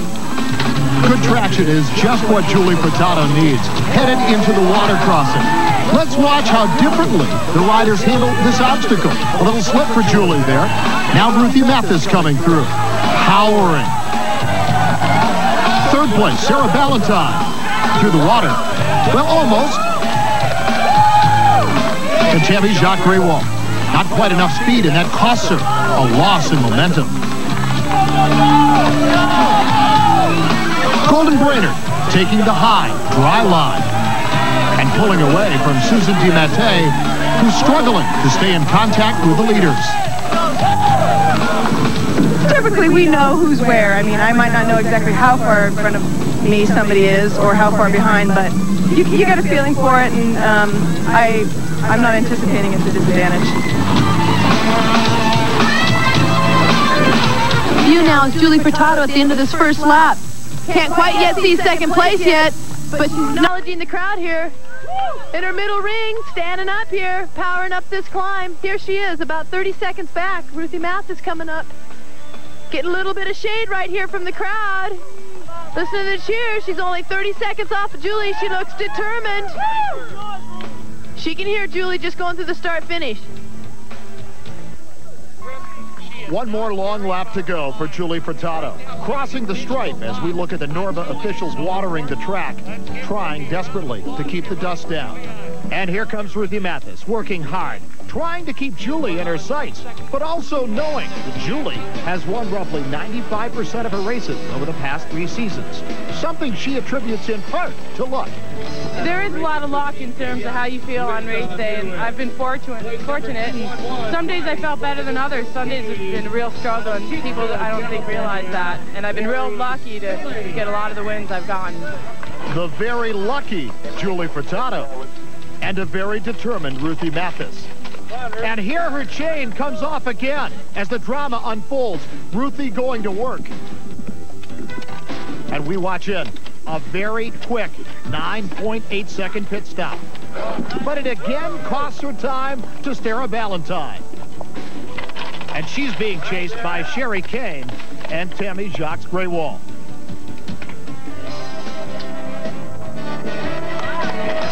Coming through the transition now and ready to begin the climb. Tammy Jacques Greywall puts the hammer down, passes Sherry, and demonstrates her strong climbing skills. The steeper climbs, I'm just going to really dig deep within myself and work hard on that part and try to get around as many people as I can before that area, and then hopefully I can pass people, but we'll see. No one passing Julie Furtado today, and she shows us why on the descent. All right, Jules! Ruthie Mathis hasn't given up her chase. She's now about 30 seconds back. But you have to wonder if Julie hasn't been playing possum with the field today. Me personally, I came into today just wanting to get result and just get points because I miss Atlanta, and so I needed another Norba points result to try and get the jersey. And so I wasn't really looking towards winning, just making sure I didn't have major mechanical and that I could finish a race. Well, it appears she's going to finish this race in first place once again, yet perhaps looking over her shoulder a bit at Ruthie Mathis. Even with all her mechanicals, Ruthie Mathis is only 20 seconds down. Julie Furtado told us at the start that she wanted to ride with some other people, but I don't think she wanted to do it at the finish line. A valiant ride by Ruthie Mathis today. And here comes our winner, Julie Furtado. And how many times have we said it? Julie Furtado leaving our expert analyst speechless for once. And the win gives Julie the Jeep National Championship Series lead. Second place goes to Ruthie Mathis. Those unscheduled pit stops to fix her chain left Julie Furtado to race all by herself today. Were you by yourself?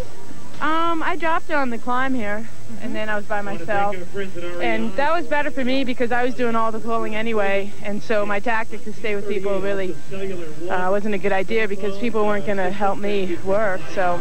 So without any help from her friends, Julie Furtado's our winner. Ruthie Mathis second, Tammy Jacques Graywall in third, Sarah Valentine fourth, Jan Boland fifth, Sherry Kane sixth, and Julie Furtado takes over the leader's jersey. Her thoughts now on the men's race. I think you'll see probably a few of them working together and the rest just drafting. I think. Yeah. It's coming up next, so stick around. You can see just about set for the men's cross country. And a picture of Ned Overend. A deep breath as we look at the point standings. See him in fifth. Ranjit Graywall fourth. John Tomac third. John Weisenreiter second. And the top, David Tinker Juarez. I feel confident this weekend compared to Mammoth, so I'm planning on having a good finish, yeah. John Weisenreiter, we finally got your name right, and you're sitting second in the points series. Did you ever expect that? Actually, no. It's kind of a surprise, but a welcome one with 2 good races left in the series. No, I just have to try to beat the guys that are ahead of me in points and stay at the front of the race. Good luck today, John. The riders will go 3 laps around this 13.5-mile course, and it promises to be long and dusty. Ned Overend pulling his dust mask up as we await the signal to go. And the men are off. And it's an out-and-out sprint to get in position before the track narrows. This huge field of 80-some riders appears to be away cleanly. Oh, look at this, look at this. But no, there's a problem at the rear of the pack. Now they separated on their way. The leaders into the dust. Jimmy Killen, John Weisenreiter, Ned Overend, Ranjit Graywall. Move back. But back on the pavement, John Tomac has taken over. The pack all together, working the drag. Back onto the trail, it's Don Myra leading Steve Tilford. Tomac, Ranjit Graywall, and Tinker Juarez. And now the former road racer, Steve Tilford, has taken over. He's 10 seconds ahead of Ranjit Graywall and John Tomac. Here we go, John! Tomac skidding his wheel around the turn. Up off the saddle and headed for the water crossing. It's Tilford, Tomac, and they both choose to run. Now Ranjit Graywall riding through. Don Myra, the cyclocrosser, goes around. Tinker hesitates, then stays on his bike.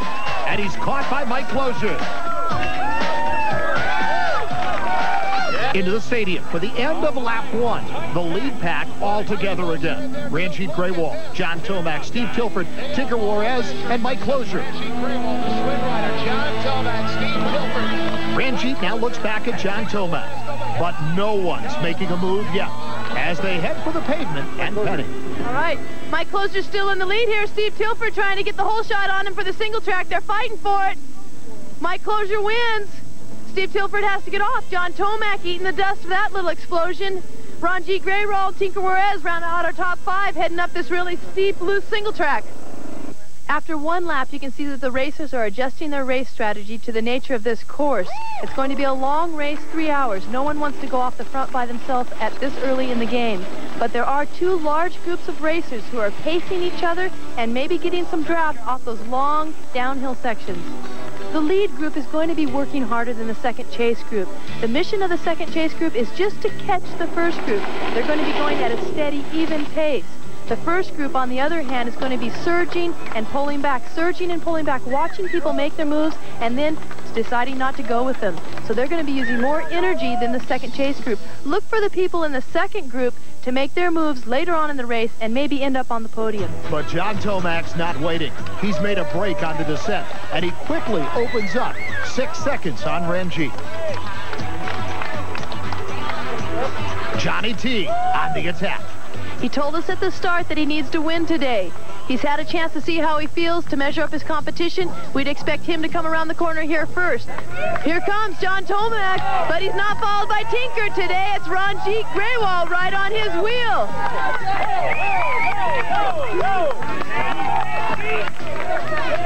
Now we've got about 35 seconds behind Steve Tilford, and right on his wheel, Tinker Juarez.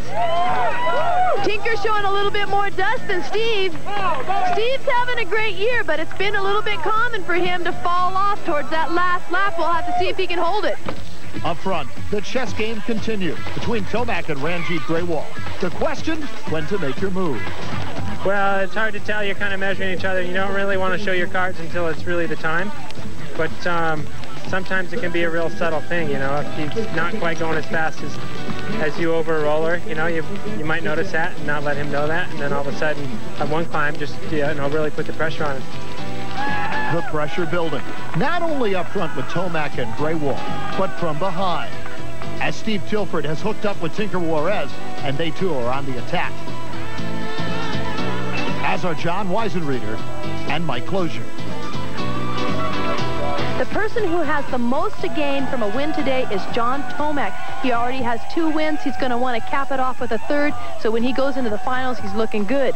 Another person who can do well today is Ned Overend. He needs at least a top 3 finish to really pad his points to move him up.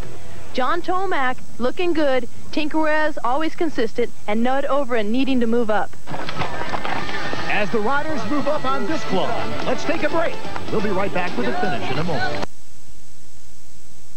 Can along with Penny Davidson and her ever-present entourage, the price of stardom. Meanwhile, John Tomac has chosen this moment to make his break, and he's putting time on Ranjit Grewal. The relentless clock is still ticking. The gap now 20 seconds, and Ranjit's in danger of losing contact. He needs to hang on. And here comes Tinker Juarez. He's broken away from Steve Tilford and closing on Ranjit. And Steve Tilford is in trouble. Not only has he fallen 40 seconds behind Tinker, right on his wheel is John Weisenreiter. Ned Overend up into 6th place and looking strong on his final lap. Johnny T on a lightning-quick descent, holding back nothing at this point, letting it rip, and opening up another 25 seconds on Ranjit Grewal, who knows that out there in the dust, Tinker Juarez has him in his sights. Tinker fell back early on, but is now on a late race charge. John Weisenreiter has moved ahead of Steve Tilford and forced him to eat his dust. And Steve doesn't look all that happy about it. John Tomac with a finish line in sight. He said he had to win this race, and he had a perfect game plan today. Waiting, then making his move at just the right time to drop the competition. We're looking for John Tomac to come through here in the lead, and then there's going to be a fight for second between Tinker Juarez and Ranjit Grewal. Steve Tilford has dropped off the pace just a little bit, but this will be his first top 5 finish since he won the Norva National Championship way back in 1983. And here he comes, John Tomac. And looking back, there's no one even close. The winner of this dusty, grueling race, nearly 3 hours long today, John Tomac. His margin of victory, 124 over 2nd place Tinker Juarez, who surrenders the leader's jersey, but is still close in points to John Tomac. I know you were looking for some more people maybe to separate you and Tinker in points. That didn't happen today. Yeah, I think Tinker proved, you know, he's pretty tough, and he had a good fight there, but I had to win. You know, I told you at the start I had to win, and I went out and did it, and now I just have to beat Tinker at the final. An exhausted John Weisenreiter and Steve Tilford. 4th and 5th here today. The winner, John Tomac. 2nd, Tinker Juarez. 3rd, Ranjit Grewal. The season point standings, Ned Overend up to 3rd. And all eyes are on 1 and 2. John Tomac with a 2-point lead over Tinker Juarez. And not to make you think too far ahead in the future, but if you run your normal race, which has gotten you very good, consistent results, and you get on John's wheel, you're going to have to make a move sometime to get ahead of him, and there may not be another person in between you, and it won't work. Yeah. Well, if I lose against him, you know, he's, if not the best, one of the, you know, 2nd best, you know, and I won't be disappointed to be 2nd behind him.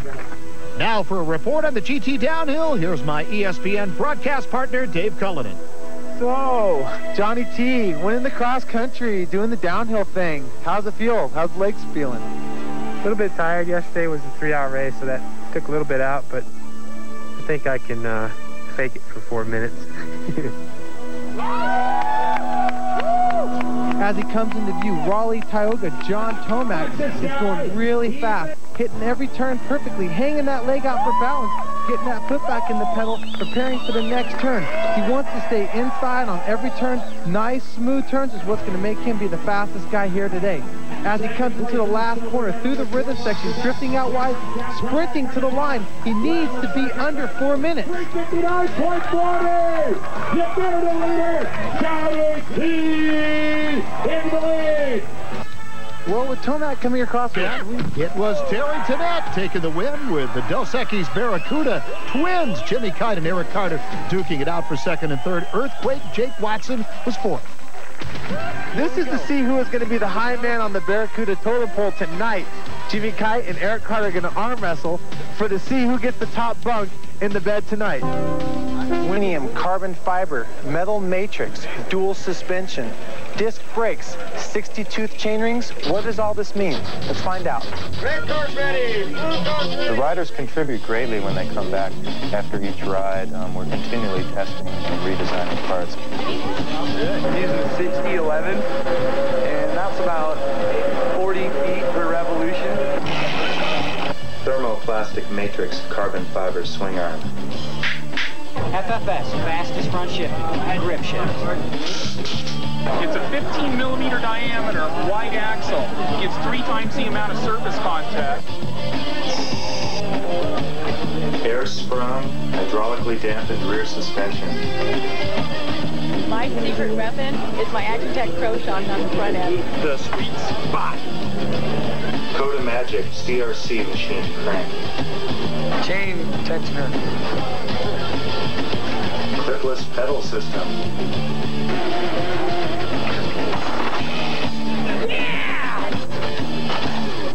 In layman's terms, it means that we're able to go faster than ever before.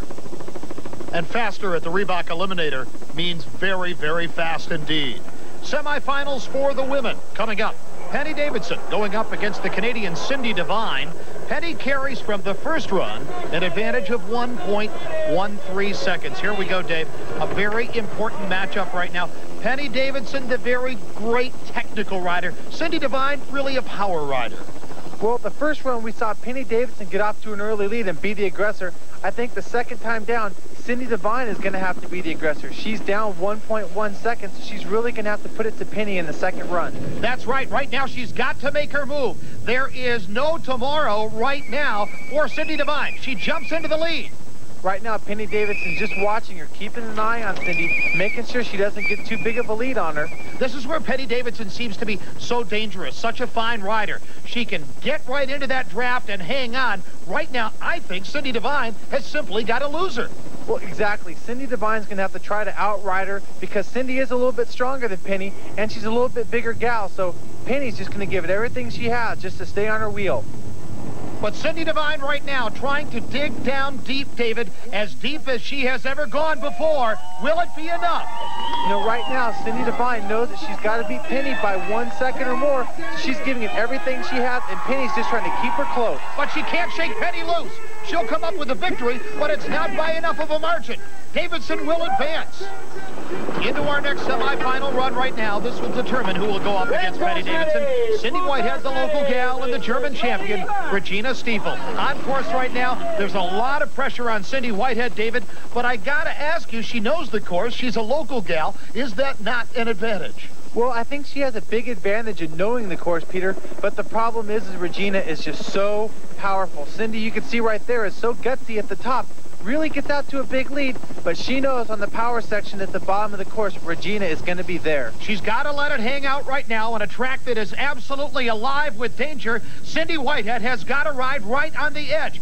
Really facing disaster if she wants to taste the brilliance today. Exactly. I mean, she's just going to give it all she has in hopes that she can force one of those costly mistakes out of her competitor. But as they come into the power section right here, she's giving it everything she has, and she knows that Regina's coming. All right, Cindy Whitehead right now pedaling for all it's worth, but it's not going to be enough as Regina Stiefel gets ready to make a move.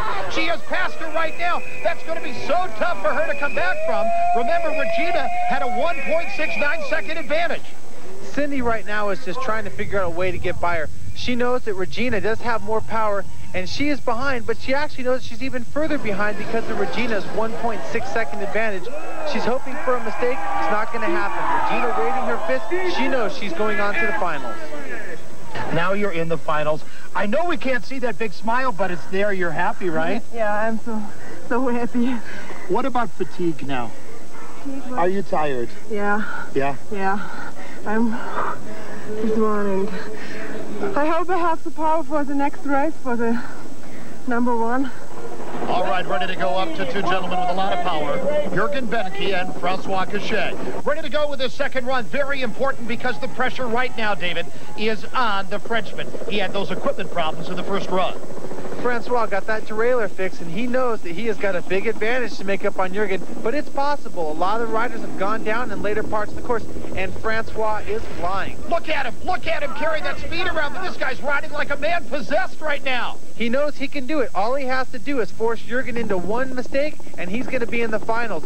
If Jürgen's just going to be smart enough to not let that happen, though. He's got to shake Jürgen Beneke loose somewhere. If he's going to do it, he's got to do it up here on this technical section. And you can tell both these riders look like they're cut from the same stone, except Jürgen right now is styling it up a little bit for the cameras. Francois has just got so much power. He's trying to break away. Can he do it, David, now? Francois knows it's still in his grasp. He could be in the finals. All he has to do is ride a perfect race from here on out. Beneke's on his tail. Right now, the thoughts going through Francois' mind is, does he have enough power to hold the German off to the finish line? Dave, they've had so many runs all day long in the heat and at altitude. Dehydration is a factor. This is incredibly difficult. By the look of Francois, Peter, he looks like that first run really might have spent too much money of his. He looks really tired. He looks like he's just trying to hold off Beneke, but right there, Beneke's showing you a wheel, showing Francois that he is there and that he wants to make it into the finals. Certainly the crowd appreciates these great performances today, but this is the time of day when you need it most, and you tend to run out of groceries. Well, here comes Francois coming into the finish line. Jürgen Beneke wants to keep him in sight, and he knows that he's going to be getting on to the finals. We're here with a very tired Jürgen Beneke, who's in the finals. Jürgen, how's it feel? What do you say, tired? I think my second name is Tired now, and I'm happy when I did it.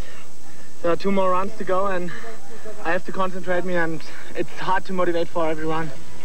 Penny Davidson takes the easy way to the top, and we'll be back with the women's finals in just a moment. Stay with us.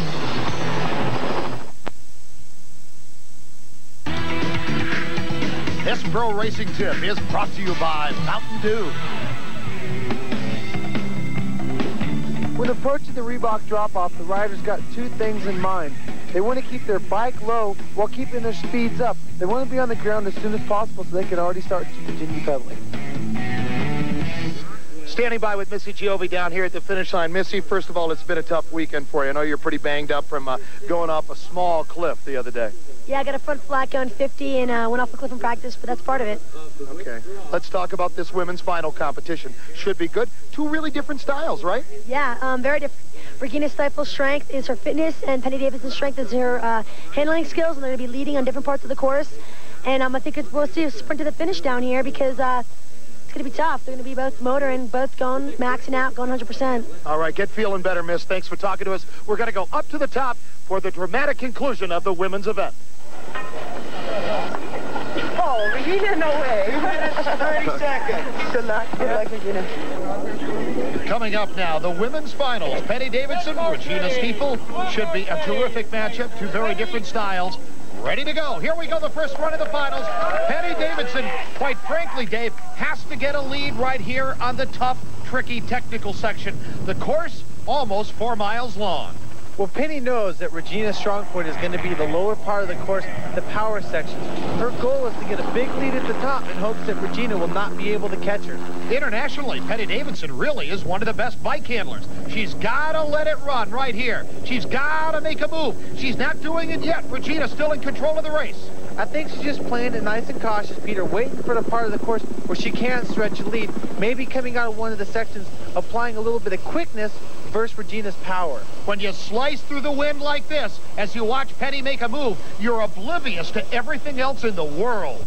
Coming into Scotty's corner, Penny made her move right there in hopes that maybe she could kind of sprint away from Regina and get a little bit of a lead in hopes to hold her off to the finish line. One of the tricky turns in this course right now, Penny Davidson is through it cleanly. Regina Stiefel as well, but Penny is building up the lead.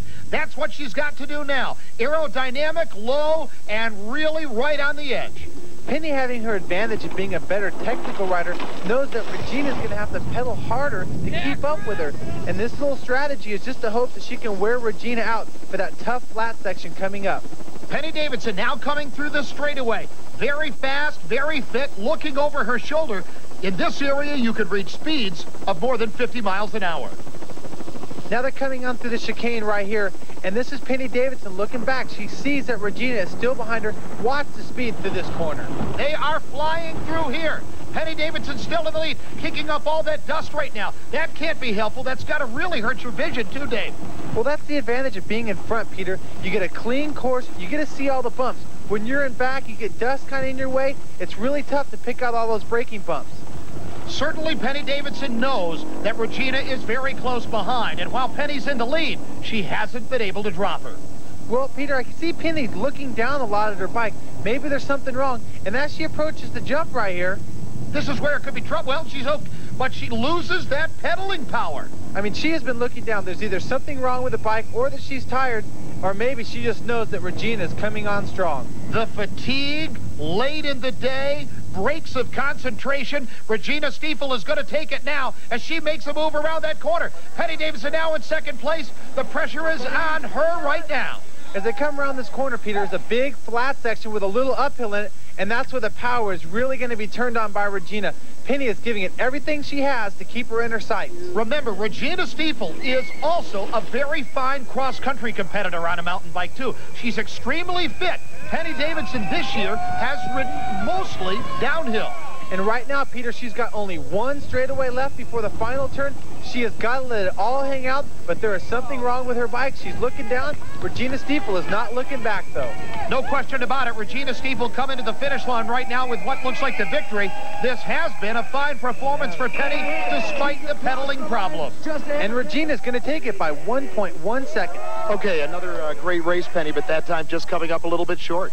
Yeah, you know, we each have our own strengths, and they're kind of opposite, and I have a little trouble in the power sections coming out of my pedal. Regina's really powerful. I think I've got her on the technical. We'll see if we can have everything go right. We'll see you in the final race. Finals are up next. Reebok Illuminator. Go hard or go home. Race tip is brought to you by Mountain Dew.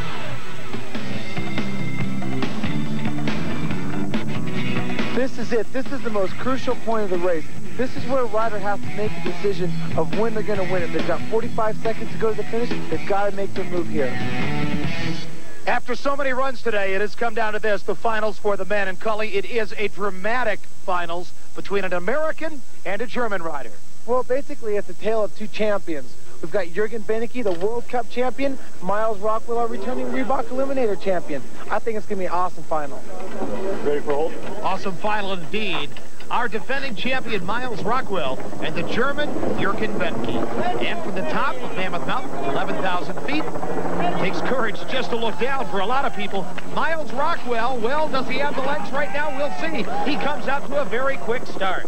Looked like Jürgen Benecke got hung up in the gate, and Miles got that hole shot he wants, and he's going to stretch it out. He's going to give everything he has in hopes that Jürgen is going to make a mistake. Miles Rockwell really wants to keep that medal in the United States this year, but the German is going to give him one heck of a battle. There's no doubt about it.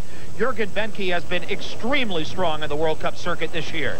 Well, this is what we talk about drafting, and this is it at its best. Jürgen is just simply coasting behind Miles, who is a big guy at 6'3", makes a lot of wind at resistance, and that's what Jürgen is hoping for, just to coast behind Miles so he doesn't get too far away from him. Even when they're coasting, Dave, they're hitting speeds of more than 50 miles an hour, and as they set up for Scotty's turn, heavy braking right there, but Rockwell carries the speed so well. Both those guys took that turn almost near perfect, and Miles right now is just kind of relaxing, knowing that Jürgen is going to be tough to shake. Maybe he's going to have to make his move later in the race. And that apparently is what Miles' strategy is all about. My strategy is going to be go out hard. If I can get out in front, I'm just going to keep the hammer down, and I'm not going to look back. And if someone's right on my wheel, I'm just going to relax, and I'm going to let them eat my dust the whole way. And if they want to come around me, that's going to be their risk. Jürgen Benke is having a tough time getting around Miles right now, but he's got to do it sometime, because Miles Rockwell right now is setting a blistering pace. I think Miles right now is just letting it all hang out, forcing Jürgen into making some sort of a mistake. Both these guys are power riders, except I think Miles is kind of the rider that's going to let it more hang out in the corners. The gauntlet is down right now. Miles Rockwell setting a pace. It is super fast. Benke having trouble there through that section, putting the foot down a little bit. Every time you touch, you break your speed a little bit. Miles Rockwell looking fine. Well, Miles looked back coming out of that corner. I know he was hoping for more of a lead on Jürgen, and Jürgen is so strong through this area, Miles is going to have to kind of wait and hope to play something out the bottom. He's looking for him, and now he's found him, and he sees that he's right on his wheel. And Dave, this is a cat and mouse game right now. Rockwell turning around, checking. What's going on here? Well, you can see that Miles is just so much bigger than Jürgen. He's just making a lot of easy win for Jürgen to be coasting through, and he's not making Jürgen work hard enough, and he wants Jürgen to work hard in order to make him tired. Taking advantage of that berm right now, it's almost like Rockwell is saying, come on, Jürgen, you get into the lead, you take it. You know, Jürgen knows that he's going to have to make a pass on Miles right here coming down this corner on the power section to get by Miles for those small downhill with 2 turns left to go. And this is probably the most strategic match that we've had all day long. Now, it looks like Benke is in the lead. Benke has taken the lead. And he's out of the saddle, sprinting, really putting it down to Miles. Miles was tired. He was trying to just hold him off, keep him behind him, but Jürgen got away and has got a big lead, and Miles can't stay in his draft because the lead is too big. But ironically, it was Rockwell that had a bye earlier in the day. He had a break. Benke's been going all day long. You know, Miles has been taking it easy in those semifinals while Jürgen was up there battling with Francois, and Jürgen just has a little bit left at the finish line. He knows that he had a perfect race and beat Miles in his own game. And that win's going to give Jürgen Benke an advantage of 1.1 seconds going into the second run. I know you respect this guy a great deal. What are you going to try to do, though, this next run? Basically, I can't really say. I mean, he's standing right here, so it's a secret. But I'm going to go out and ride as aggressive as I can. I'm not going to hold back. I'm just going to do everything I can. Basically, it's going to be crazy. All right. How about it, Jürgen? Is crazy the right word? It is totally right, because I won the first one about a few seconds. I don't know how much, but I want to be as close as I can to him, and I won't let him go.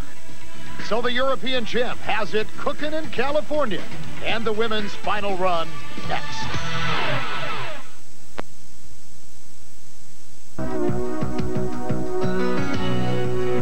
Mammoth Mountain is really an American success story. If you build a ski lift, they will come. And they've been skiing here since the 1930s. I wanted to go skiing, and I had friends that liked to trek into the mountains, and we got kind of tired of hiking, and we just built little portable lifts and put them on toboggans and put them wherever we want, and that's how it really started. This is a mountain that lives up to its name, with 11,053-foot top elevation and 3,500 skiable acres. It gets an average of 335 inches of snowfall every winter. When the snow finally melts, Mammoth transforms into the world-famous mountain bike park and home of the race that began it all almost 10 years ago, the infamous Kamikaze. We got hitting speeds of 40 to 50 miles an hour, and we got so many people enjoying that, we just made a small race out of it, and that got so much attention that we just had to grow, and Kamikaze, I guess, is make it or bust. This playground in the Eastern Sierras has become a year-round destination for thrill seekers and families alike. There's just a lot of fun at Mammoth. That's our motto. We're not the biggest, we're not the greatest, but we have more fun than anybody. Coming up to the women's finals, Regina Stiefel, the German, has a 1.11 second advantage after heat number 1. It should be a terrific matchup. All the marbles on the line for the women's finals. With two contrasting styles in this event, if Penny Davidson is going to come up with the victory, she's got to do it right from the top, Dave. You know, Peter, I thought the first run, her strategy was perfect. She wanted to get out to an early lead and try to stretch that lead at the top and force Regina into a mistake. And that's what she's going to try to do here again in the second run. A long afternoon. They have been pedaling a lot. Not only endurance comes into question about the body, but also of the bike as well. You can see that Penny has a big lead, but that's not going to last. You know, we each have our own strengths, and they're kind of opposite, and I have a little trouble in the power sections coming out of my pedal. Regina's really powerful. I think I've got her on the technical. We'll see if we can have everything go right. It is on that section that Penny Davidson has to make a move. Time is all that matters now. Lost seconds, lost pedaling can cost you a win. Penny looks really smooth coming into Scotty's turn, Peter. She's just going to keep her speed up in hopes that Regina makes a mistake right here. Watch that bobble right there. Costly. Penny Davidson, who is so strong in those technical sections, has got to make up the time there. And this is that flat section where Regina really turns on the power. She is really going to put some time up on Penny Davidson right now. Strong, powerful. That is the trademark of the German champion, Regina Stiefel, who now is putting Penny Davidson in second place. Remember, Stiefel has the advantage of 1.11 seconds. You know, that's not a big problem for Penny because she is the 1993 women's downhill champion. She's not too worried about it. She knows that if she wants to win, she can near the bottom. And like Stiefel, a former ski racer. I think Penny's strategy may have switched. Maybe Penny wants to follow Regina all the way down to the flat section and let Regina pull her along in hopes to make a slingshot pass near the finish. Trying to get in the draft right now, but what she's getting is a mouthful of dust. Regina's really kicking up the dust to that section. The course looks really dry, and Penny better get a lot closer, otherwise she's going to have a tough time seeing. She's beginning to lose contact now. That is critical. Penny Davidson has got to hang on to that rear wheel. Coming into that fast technical section, this is where Penny can really gain on Regina. As you can see right there, she has already closed the gap on this fast technical section. She is closing the gap now. She is getting closer. Regina Stiefel must know Penny Davidson is charging. Here she comes, Peter. Her goal right now is just to stay with Regina on this power section right here. This is the flat section that's going to hurt Penny the most if she tries to press too hard. Now, this is a rivalry between pedalers right now. Regina Stiefel, now when she can pump those cranks hard, begins to move away again. She goes off the bump smoothly. Well, that's what she wants to do, Peter. She wants to keep that lead, and all Penny wants to do is have her block that win so she can make a slingshot move later on. Regina is so strong, enormous strength in her quadricep muscles, very powerful. This is where she's making the time right now. Penny Davidson has got to make a move. She's got to pass her. She's very relaxed, Peter. She looks like a cat getting ready to pounce. She knows if she can stay with Regina to the top of this hill, she can make her move and hopefully get a big gap going into the finish line turn. At every turn, Penny Davidson looks for an opportunity, seeking for a way to get around Regina Stiefel. But there isn't one. She's got to make the move soon. Right now, if Penny Davidson's plan is going to work, she has to get by Regina in this last corner. And here she goes. She is going inside. She is going to try to block Regina out, and she does it. She definitely made the right move right there, Peter. But will it be enough time? She's got a lot of time to make up right now. Penny Davidson in the lead, but she's got to put the hammer down, and she's going to do it. Here comes Regina to the inside. Penny is giving it all she has with one more turn to go. She's got to stretch it out. And here comes Regina. Completely anaerobic. Penny Davidson, a terrific performance, but it's not enough. And Regina Stiefel will be the 1994 Reebok Eliminator champion. And while Penny Davidson's pass was skillful, it came too late. Here she is, the fastest woman at the Reebok Eliminator. Not bad for a mother of two. How was it today, Regina? I think it was my power today. I ride not so good into corners with Penny or Missy or, yeah, I have not so much practice in this race. Was your strategy, did you want to follow her down and try to make a move at the bottom, or did you want to go fast the whole way down in hopes you could wear her out? I go, in the first part I go fast and on the first. In the last part I have a bit more power, and that's it. Well, congratulations on this year, and hopefully we'll see you back next year. Yeah, thank you. Miles Rockwell knows what he has to do. The men's final run next. eliminator at Mammoth Mountain, California that seemingly was made for this event. Final run, getting a little tired. I'm just gonna have to pull some tricks. What tricks will he pull? We're going to find out shortly, although we don't know. Jürgen Benke coming to the start line now. Miles Rockwell.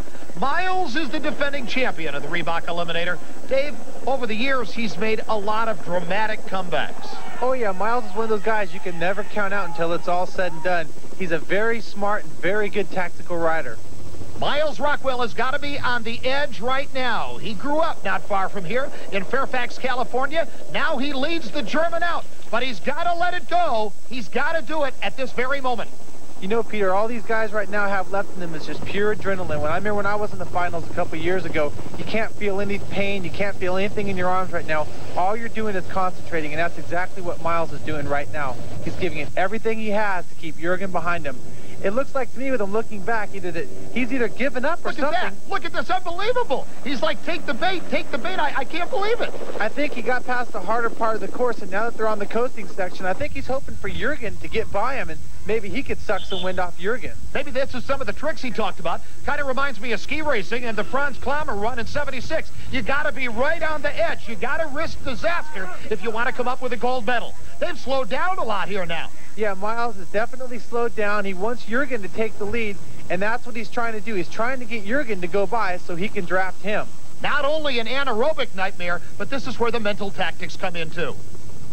And you can see right now, they're not going very fast. Miles is looking around, where is Jürgen? He wants him to go by. Still looking, still keeping the contact. A cat and mouse game, and perhaps, look at that, like he was cruising down a sidewalk in Santa Monica or something. Right now, Miles Rockwell going into that left-hand corner. He knows that Jürgen's not going to fall for any of his tricks, and Jürgen is just going to stay in back of him and wait to make his move later on. The only way Rockwell is going to get him to go by is if he stops riding, and I don't think that's going to happen now. You know, I think Miles knows that he has a little bit fresher legs because he did have those 2 runs where he didn't have to do any competing, and Jürgen did. So Miles right now, it looks like to me, has just kind of said, well, if you're not going to pass me, then I'm going to make you work for it. And he's given it all he's got. The pace is picked up now. You can see it. Very fast. Rockwell looking over his shoulder. He's opened up a gap again. That's what Miles wanted to do. You can see he just really launched an attack and really got the wind in between him and Jürgen. So if Jürgen's going to have to catch him, he won't be able to draft him. And all I can think of, Dave, is that the body takes such horrible punishment in this kind of condition today. It's getting rattled. They are tired. Are they going to sleep tonight? I think Miles Rockwell right now has just got a little bit left in him in this flat road section. He wants to keep Jürgen behind him. He needs to be winning by more than 1.2 seconds if he wants to repeat as Reebok Eliminator champion. The thing that looks good about Rockwell now is the cadence. The legs look very fresh. He's got a lead. He might be able to do it. Exactly, Peter. Jürgen is not catching him like Miles was hoping, so that Miles has got this lead, and he's trying to just hold it out with the slight uphill coming up. Up over the berm. Rockwell still in the lead and looks strong. Miles Rockwell looking back and seeing that he does have that lead he wanted, coming in with 2 turns left to go before the finish, but here's the uphill. And any mistake now is so costly. Rockwell can do it. The German Jürgen Benke pressing. Rockwell still maintaining contact. Looks like Benke again is coming on, coming on. He really caught him coming on the uphill and coming in with this last turn. Miles looking back, knowing that Jürgen is catching him. He's got 2 straightaways to do it if he wants to win. Looks like Miles is being a little bit too upright there. He's going to just suck in a lot of air right there in the chest. Not as aerodynamic as Benke, who is lower. Miles right now looks back, sees him swap, and he knows that Benke is tired, trying to catch him. Here they come in the last corner, Peter. Miles looks like he has a big lead. It's all down to this. Rockwell looks like he has it, but will it be enough? No, it will not, Peter. Looks like it's going to be Jürgen Benke. The exhausted champion with the win.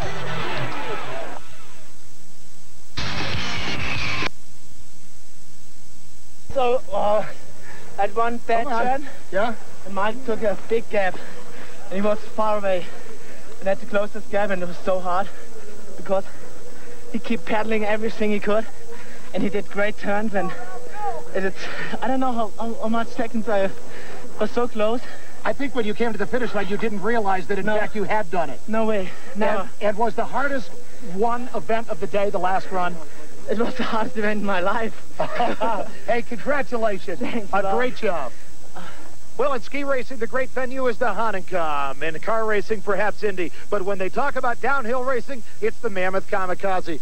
Cully, I think one very important point is both bike and body took a beating today. Well, definitely. It really changed the results. I mean, when Brian Lopes went out with that shoulder injury and Kim Saunier was out with that flat, really took a lot of the favorites out of the picture, but it was a great race. All right, and let's talk about the men's competition. A great victory for the German. Well, both races today were actually USA versus Germany, as way it came out in the men and women's final, and Jürgen Binneke put it to Miles. I mean, Miles was the defending champion, and Jürgen being the World Cup champion, it was a great race, and I'm glad to see the way it came out. And how about for the women?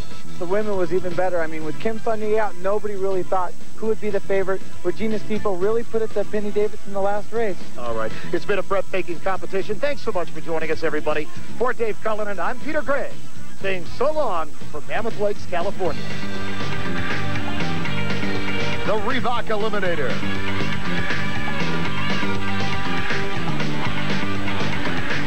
Was brought to you by Reebok, who reminds you that on Planet Reebok, there are no limits. And presented by Mountain Dew. Get vertical. Wearing the winner's jerseys, our 1994 Reebok Eliminator champions, Jürgen Binneke and Regina Stiefel, both of Germany. Hey, it's been a great time. We'll see you again next year. So long, everybody. This ESPN presentation. The Jeep National Championship Mountain Bike Series. Ready to go with the women's competition coming up, but before we do, Penny Davidson, let's take a look at what was a wonderful season in the mountain bike circuit. When the riders lined up for the season opener at Helen, Georgia, one key player was missing, the defending champion, Julie Furtado. She was home recovering from an injury. And with Julie sidelined, it was Susan DiMattei who took charge, leading the way across the Chattahoochee River to a 1-minute victory over Sarah Valentine. Then Julie returned with a vengeance, rolling up 4 straight wins. Traverse City, Mount Snow, Mammoth, and Mount Spokane, and retaking the leader's jersey from Ruthie Mathis.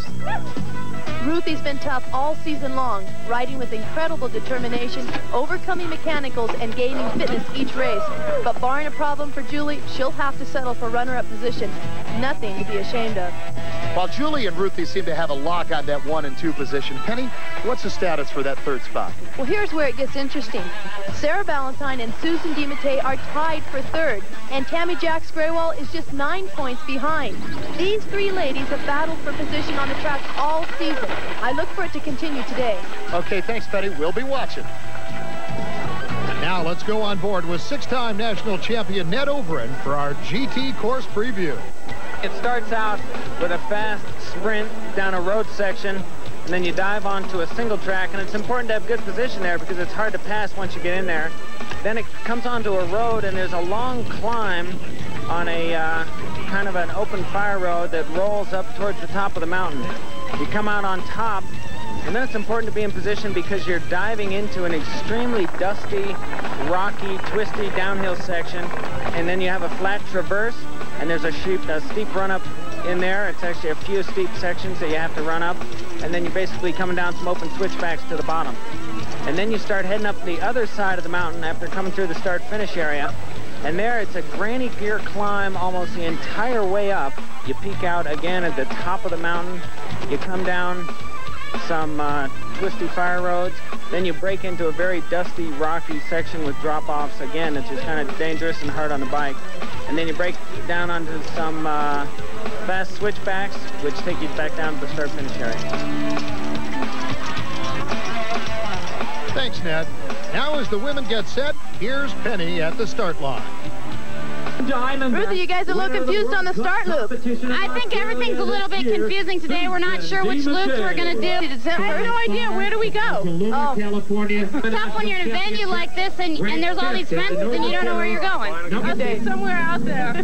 Go that way. That'll make it a little hard to make some plans. Yeah, it'll be a little bit difficult for race strategy. What position, if Ruthie wins, do you need to come in for that overall title? Top 7. Okay. But we haven't seen you come in anything less than first. Well, that's true. And the women will go 1 1/2 laps around this 12.5-mile circuit. 2,200 vertical feet of climbing per lap. And they're off in California. The three Evian riders, Jan Boland, Ruthie Mathis, and Tammy Jacques-Graywall, sprinting out front as the pack funnels into the first single track. Into the woods, and Caroline Alexander has the lead over Tammy Jacques-Graywall, Julie Furtado, Ruthie Mathis. And there's Sarah Valentine and Susan DiMattei.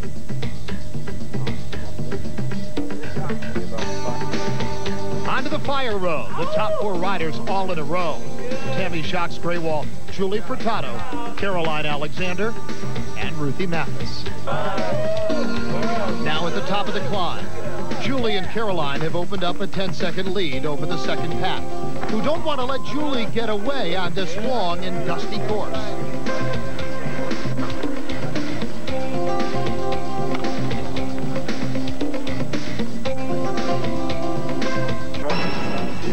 But on the descent, that's exactly what Julie is doing.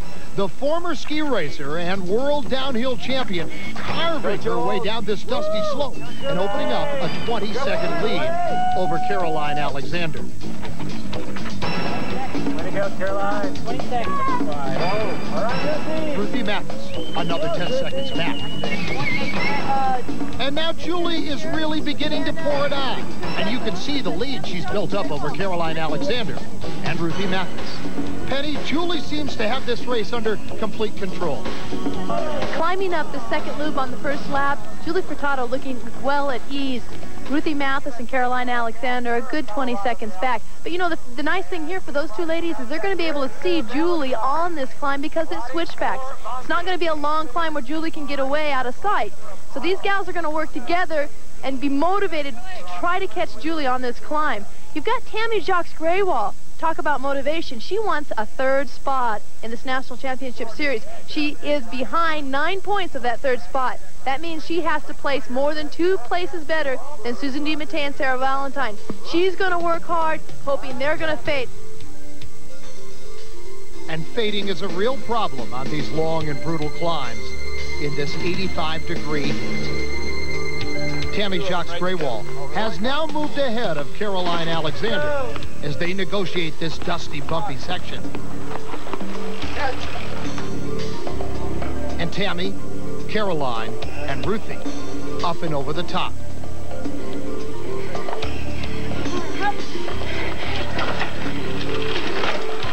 Tammy is enjoying a great year, a result of a lot of hard work during the off-season.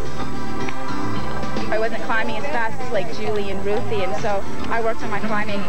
I never trained on my mountain bike, and he had me alternating between my road bike and mountain bike, working on a lot of power and just trying to turn over a gear really fast.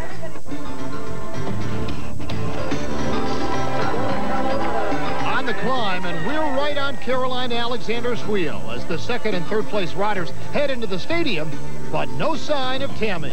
Tammy Jacques-Graywall has been stung by a bee. She was running in second place. She's had to stop and get off her bike. I wonder if she can make up the time that she has lost. Penny, that bee cost Tammy about 20 seconds in 2 positions, but she looks okay now. And as Tammy heads down the hill, here's fifth place rider Susan DiMattei heading up. These two are battling for third in the season standings.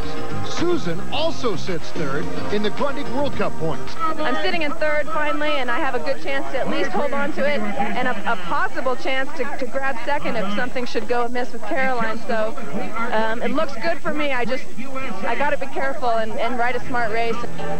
Our leader, Julie Furtado, getting the word that the lead moto has dropped out of the race.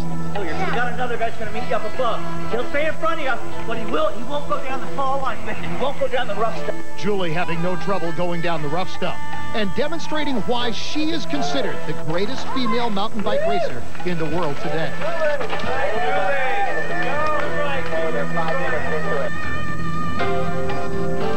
Second place, Ruthie Mathis.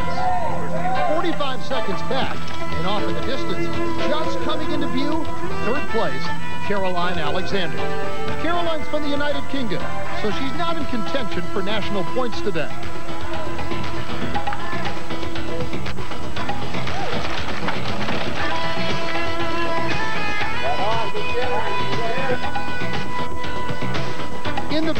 for third in the season standings, Tammy Jacques Greywall has a slim 20-second lead over Diamondback rider Susan DiMattei. And another 30 seconds back is Sarah Valentine. If they stay this way, Susan will get third in the podium spot. Julie Furtado headed towards the finish line and her fourth straight national championship. And up in the sky, you can see that Team GT has already begun to celebrate.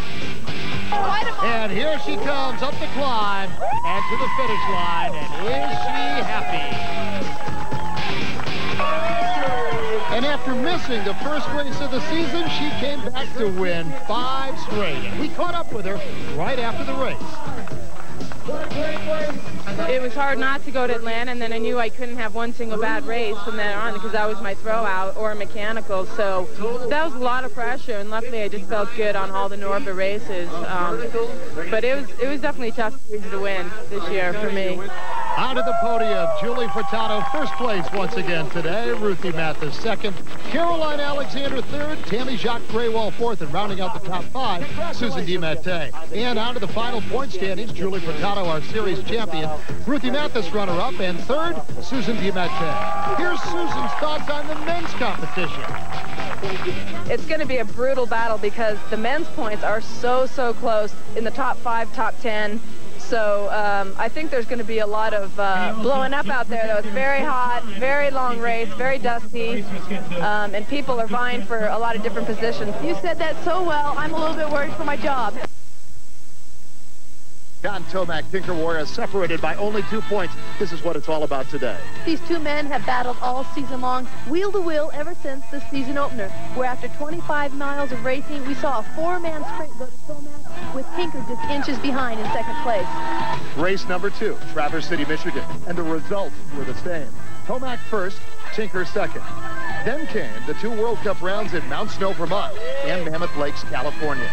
Here, Tomac tried to match the blistering pace of the very fit Europeans, and he faded, while Tinker laid back, played it smart, and came away with the majority of points. But Johnny T came back strong at Mount Spokane, using his patented Tomac attack to put him back atop the leaders board. However, in second, and still there right on his wheel, Tinker Warres. But Penny, this isn't the only matchup to watch today. That's right. There's a 3-man battle for that coveted 3rd podium position between Ned Overend, John Weisenreiter, and Ranjit Greywall. Ned just turned 39, and this 6-time champion would like to celebrate with a bronze medal. But John Weisenreiter and Ranjit Greywall are 2 up-and-coming riders who are looking to knock him off the podium. So the battle lines are drawn. John Tomac versus Tinker Warres for the championship. The veteran Ned Overend versus John Weisenreiter. And Ranjit Greywall for the 3rd spot on the podium. Let's go to the starting line. Any kind of strategy that you want to share with us? Just beat Tinker. I know John is going to go hard and strong, and I'm just going to try to just stay as strong as I can and feel strong for the end of the race so I can have something. You told me the other day, though, that you really want to win. You've had the taste of it at the World Cups, but how's it feel at a Norba? I'd like to win, this is the biggest race, besides the World Championships to win in the U.S. So it'll be an important race to win, but it's going to be a long race. I don't think I want to be leading it early. A long race indeed. 2.5 laps, 30 miles as we await the start. And underway, and this huge pack of riders is away, all fighting for position before they enter the single track here at Big Bear Lake at the Snow Summit ski area. And here they come. In front, the man who said he didn't want to lead early, Ned Overend. Tim Gould, the Schwinn rider, is in second, and there is Tinker Warres in third, followed by Paul Willerton out of Winter Park, Colorado, former pro road racer. Into the descent, and Ned Overend continues to lead Tinker Warres, with Tim Gould right on his wheel.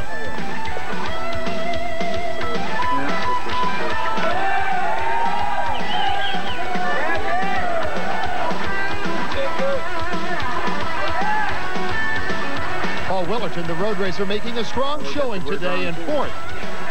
Rishi Greywall now in 5th place. 40 seconds further back, a chase group is beginning to form.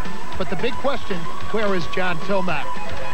And here he comes in 14th place, over a minute behind Tinker. And I'm sure that's not where he wants to be, Penny.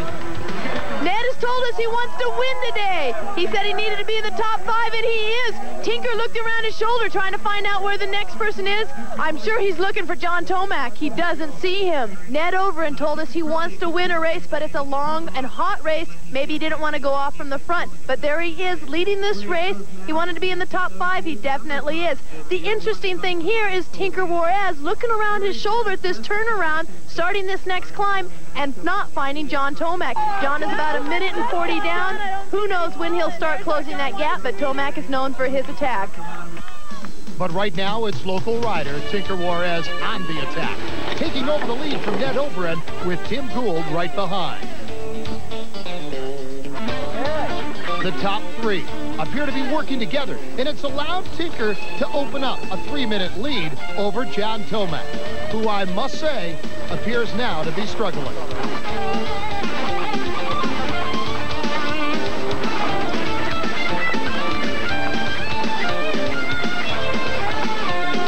Back up to the front of the pack. The top 3, Ned Overend, Tim Gould, and Tinker Juarez, continue to set a blistering pace on this very warm day. And Penny Davidson, as they come up into the stadium, you have to wonder if they can keep it up. This race is being led by a very fast freight train powered by Ned Overend and Tim Gould, caboosed by Tinker Juarez. They're 2.5 to 3 minutes up on John Tomac. This is not what he wants to see. It will be hard for him to reel in them at this pace. John Tomac came around this corner knowing that he had his work set out for him, and I don't know if he's up to it today.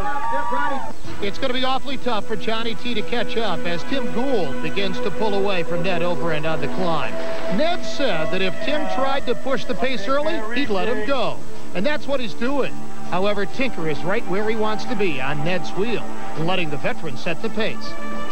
Tim Gould continues to lead while John Tomac continues to struggle. And John Tomac goes down. Johnny T goes down. When was the last time you saw this? A frustrated John Tomac knows his championship hopes in this race are over. This is not what we expected to see. Gould, who was leading this race, has now dropped off. We haven't seen him, and now we've got Tinker Juarez pacing himself not off the familiar John Tomac, but off Ned Overend. I think that bids well for Tinker. I think he can trust the savvy pace of Ned Overend. Ned Overend is the master of knowing how fast and how long he can go, and Tinker must be able to trust that.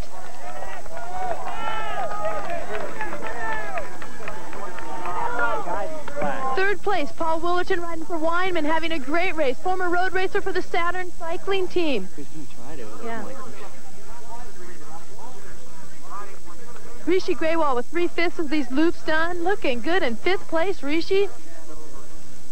Don Myra riding for Trek, having a really good race here now in 6th place. Now we've got John Weistenreiter coming up here. The amazing Ned Overend is now in the lead all by himself, and he does look so strong today.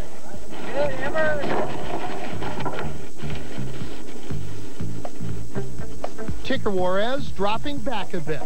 He knows Tomac is in big trouble, and all he has to do is hang on, and the championship will be his. Deadly Nedley shows no signs of letting up. Now with a 1-minute lead over Paul Willerton, who has passed Tinker for second. What a performance by Ned Overend. And the local favorite Tinker Juarez going by. And once again, let's return out on the course and our Penny Davidson. Ned Overend is not only savvy, but he's very smart. He supposed another scenario that no one else did. If he could take the lead and push Tinker Juarez to a breaking point, he could come away with a national championship. Penny, you know that's exactly what happened a few years back with the same cast of characters. Tinker and Tomac blew up, and Ned took the title. Will Ned Overend hang on to his lead? Will Tinker Juarez finish 11th or better to be crowned national champion? And is John Tomac going to finish better than 30th place to even earn a bronze medal? We'll be right back with the exciting finish of the men's cross. Finals of the Jeep National Championship. I'm Peter Graves, and we are witnessing what can only be described as an awesome performance by 39-year-old Ned Overend out of Durango, Colorado. He has quite simply blown the field away today. heading for the finish line with a 1-minute lead over Paul Willerton and over 3 minutes on Tinker Juarez, who at this point is thinking championship.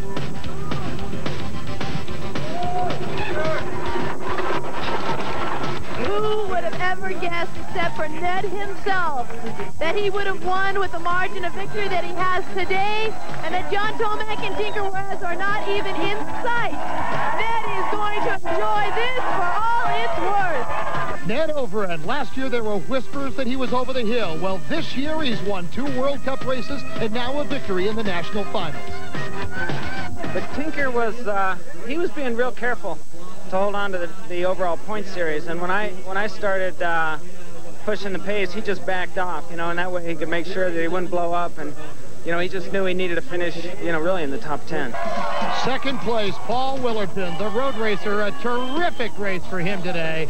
And now here he comes, folks, the 1994 Jeep National Champion, David Tinker Juarez. And in a nice moment, the hometown boy getting a hug from his mom. It's been since 1989. I never thought I could do it. You know, you're always trying your hardest to want to be #1 every year. And I was pretty scared. I mean, I was nervous, no doubt, the whole week. And I thought, you know, what if me and John just both choke and Ned would win it? You know, that kind of stuff could happen. But it didn't happen today. Tinker ran a perfect tactical race to take the title. And as the crowd waits for John Tomac, the clock continues to tick away. He needs to finish 30th to get the bronze, but it doesn't look like it's going to happen. And here he comes up the hill. A most disappointing day for this great champion.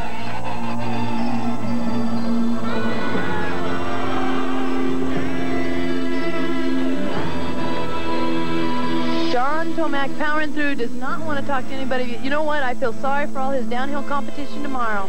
He is going to ride with a vengeance. You're absolutely right, Penny. And there is the podium. Our winner, Ned Overend. Second place, Paul Willerton. Tinker Juarez third, John Weisenreeder fourth, and a great ride by Rishi Grewal today for 5th place. The final point standings, Tinker Juarez, the champion, Ned Overend second, John Weisenreeder third, and 4th place goes to John Tomac. Well, we're ready to wrap it up for the Jeep National Championship Mountain Bike Series. And Penny, as we know from covering the sport the last couple of years, you can expect the unexpected, and the epic duel between John Tomac and Tinker Juarez never fully materialized. No, John Tomac had a miserable day in the cross country, and Tinker Juarez rode as consistent as he has all season to win the national championship title. But the real story was Ned Overend's win. Yes, it was. Extraordinary life left in those 39-year-old legs. Sets him up very well for the World Championships. But how about Julie Furtado? Another great story. Undefeated this season, Julie is unquestionably the national champion. This has to set her up for the World Championships also. This event has eluded her before. Absolutely, and that'll be coming up next week in Vail. But for now, it's been a great season and time to say so long. Thank you so much to our crew that has been with us all season long. One final time, for Penny Davidson, I'm Peter Graves. So long, everybody, from Big Bear Lake in Southern California. See you next week. The Jeep National Championship Series has been brought to you by Jeep and Eagle.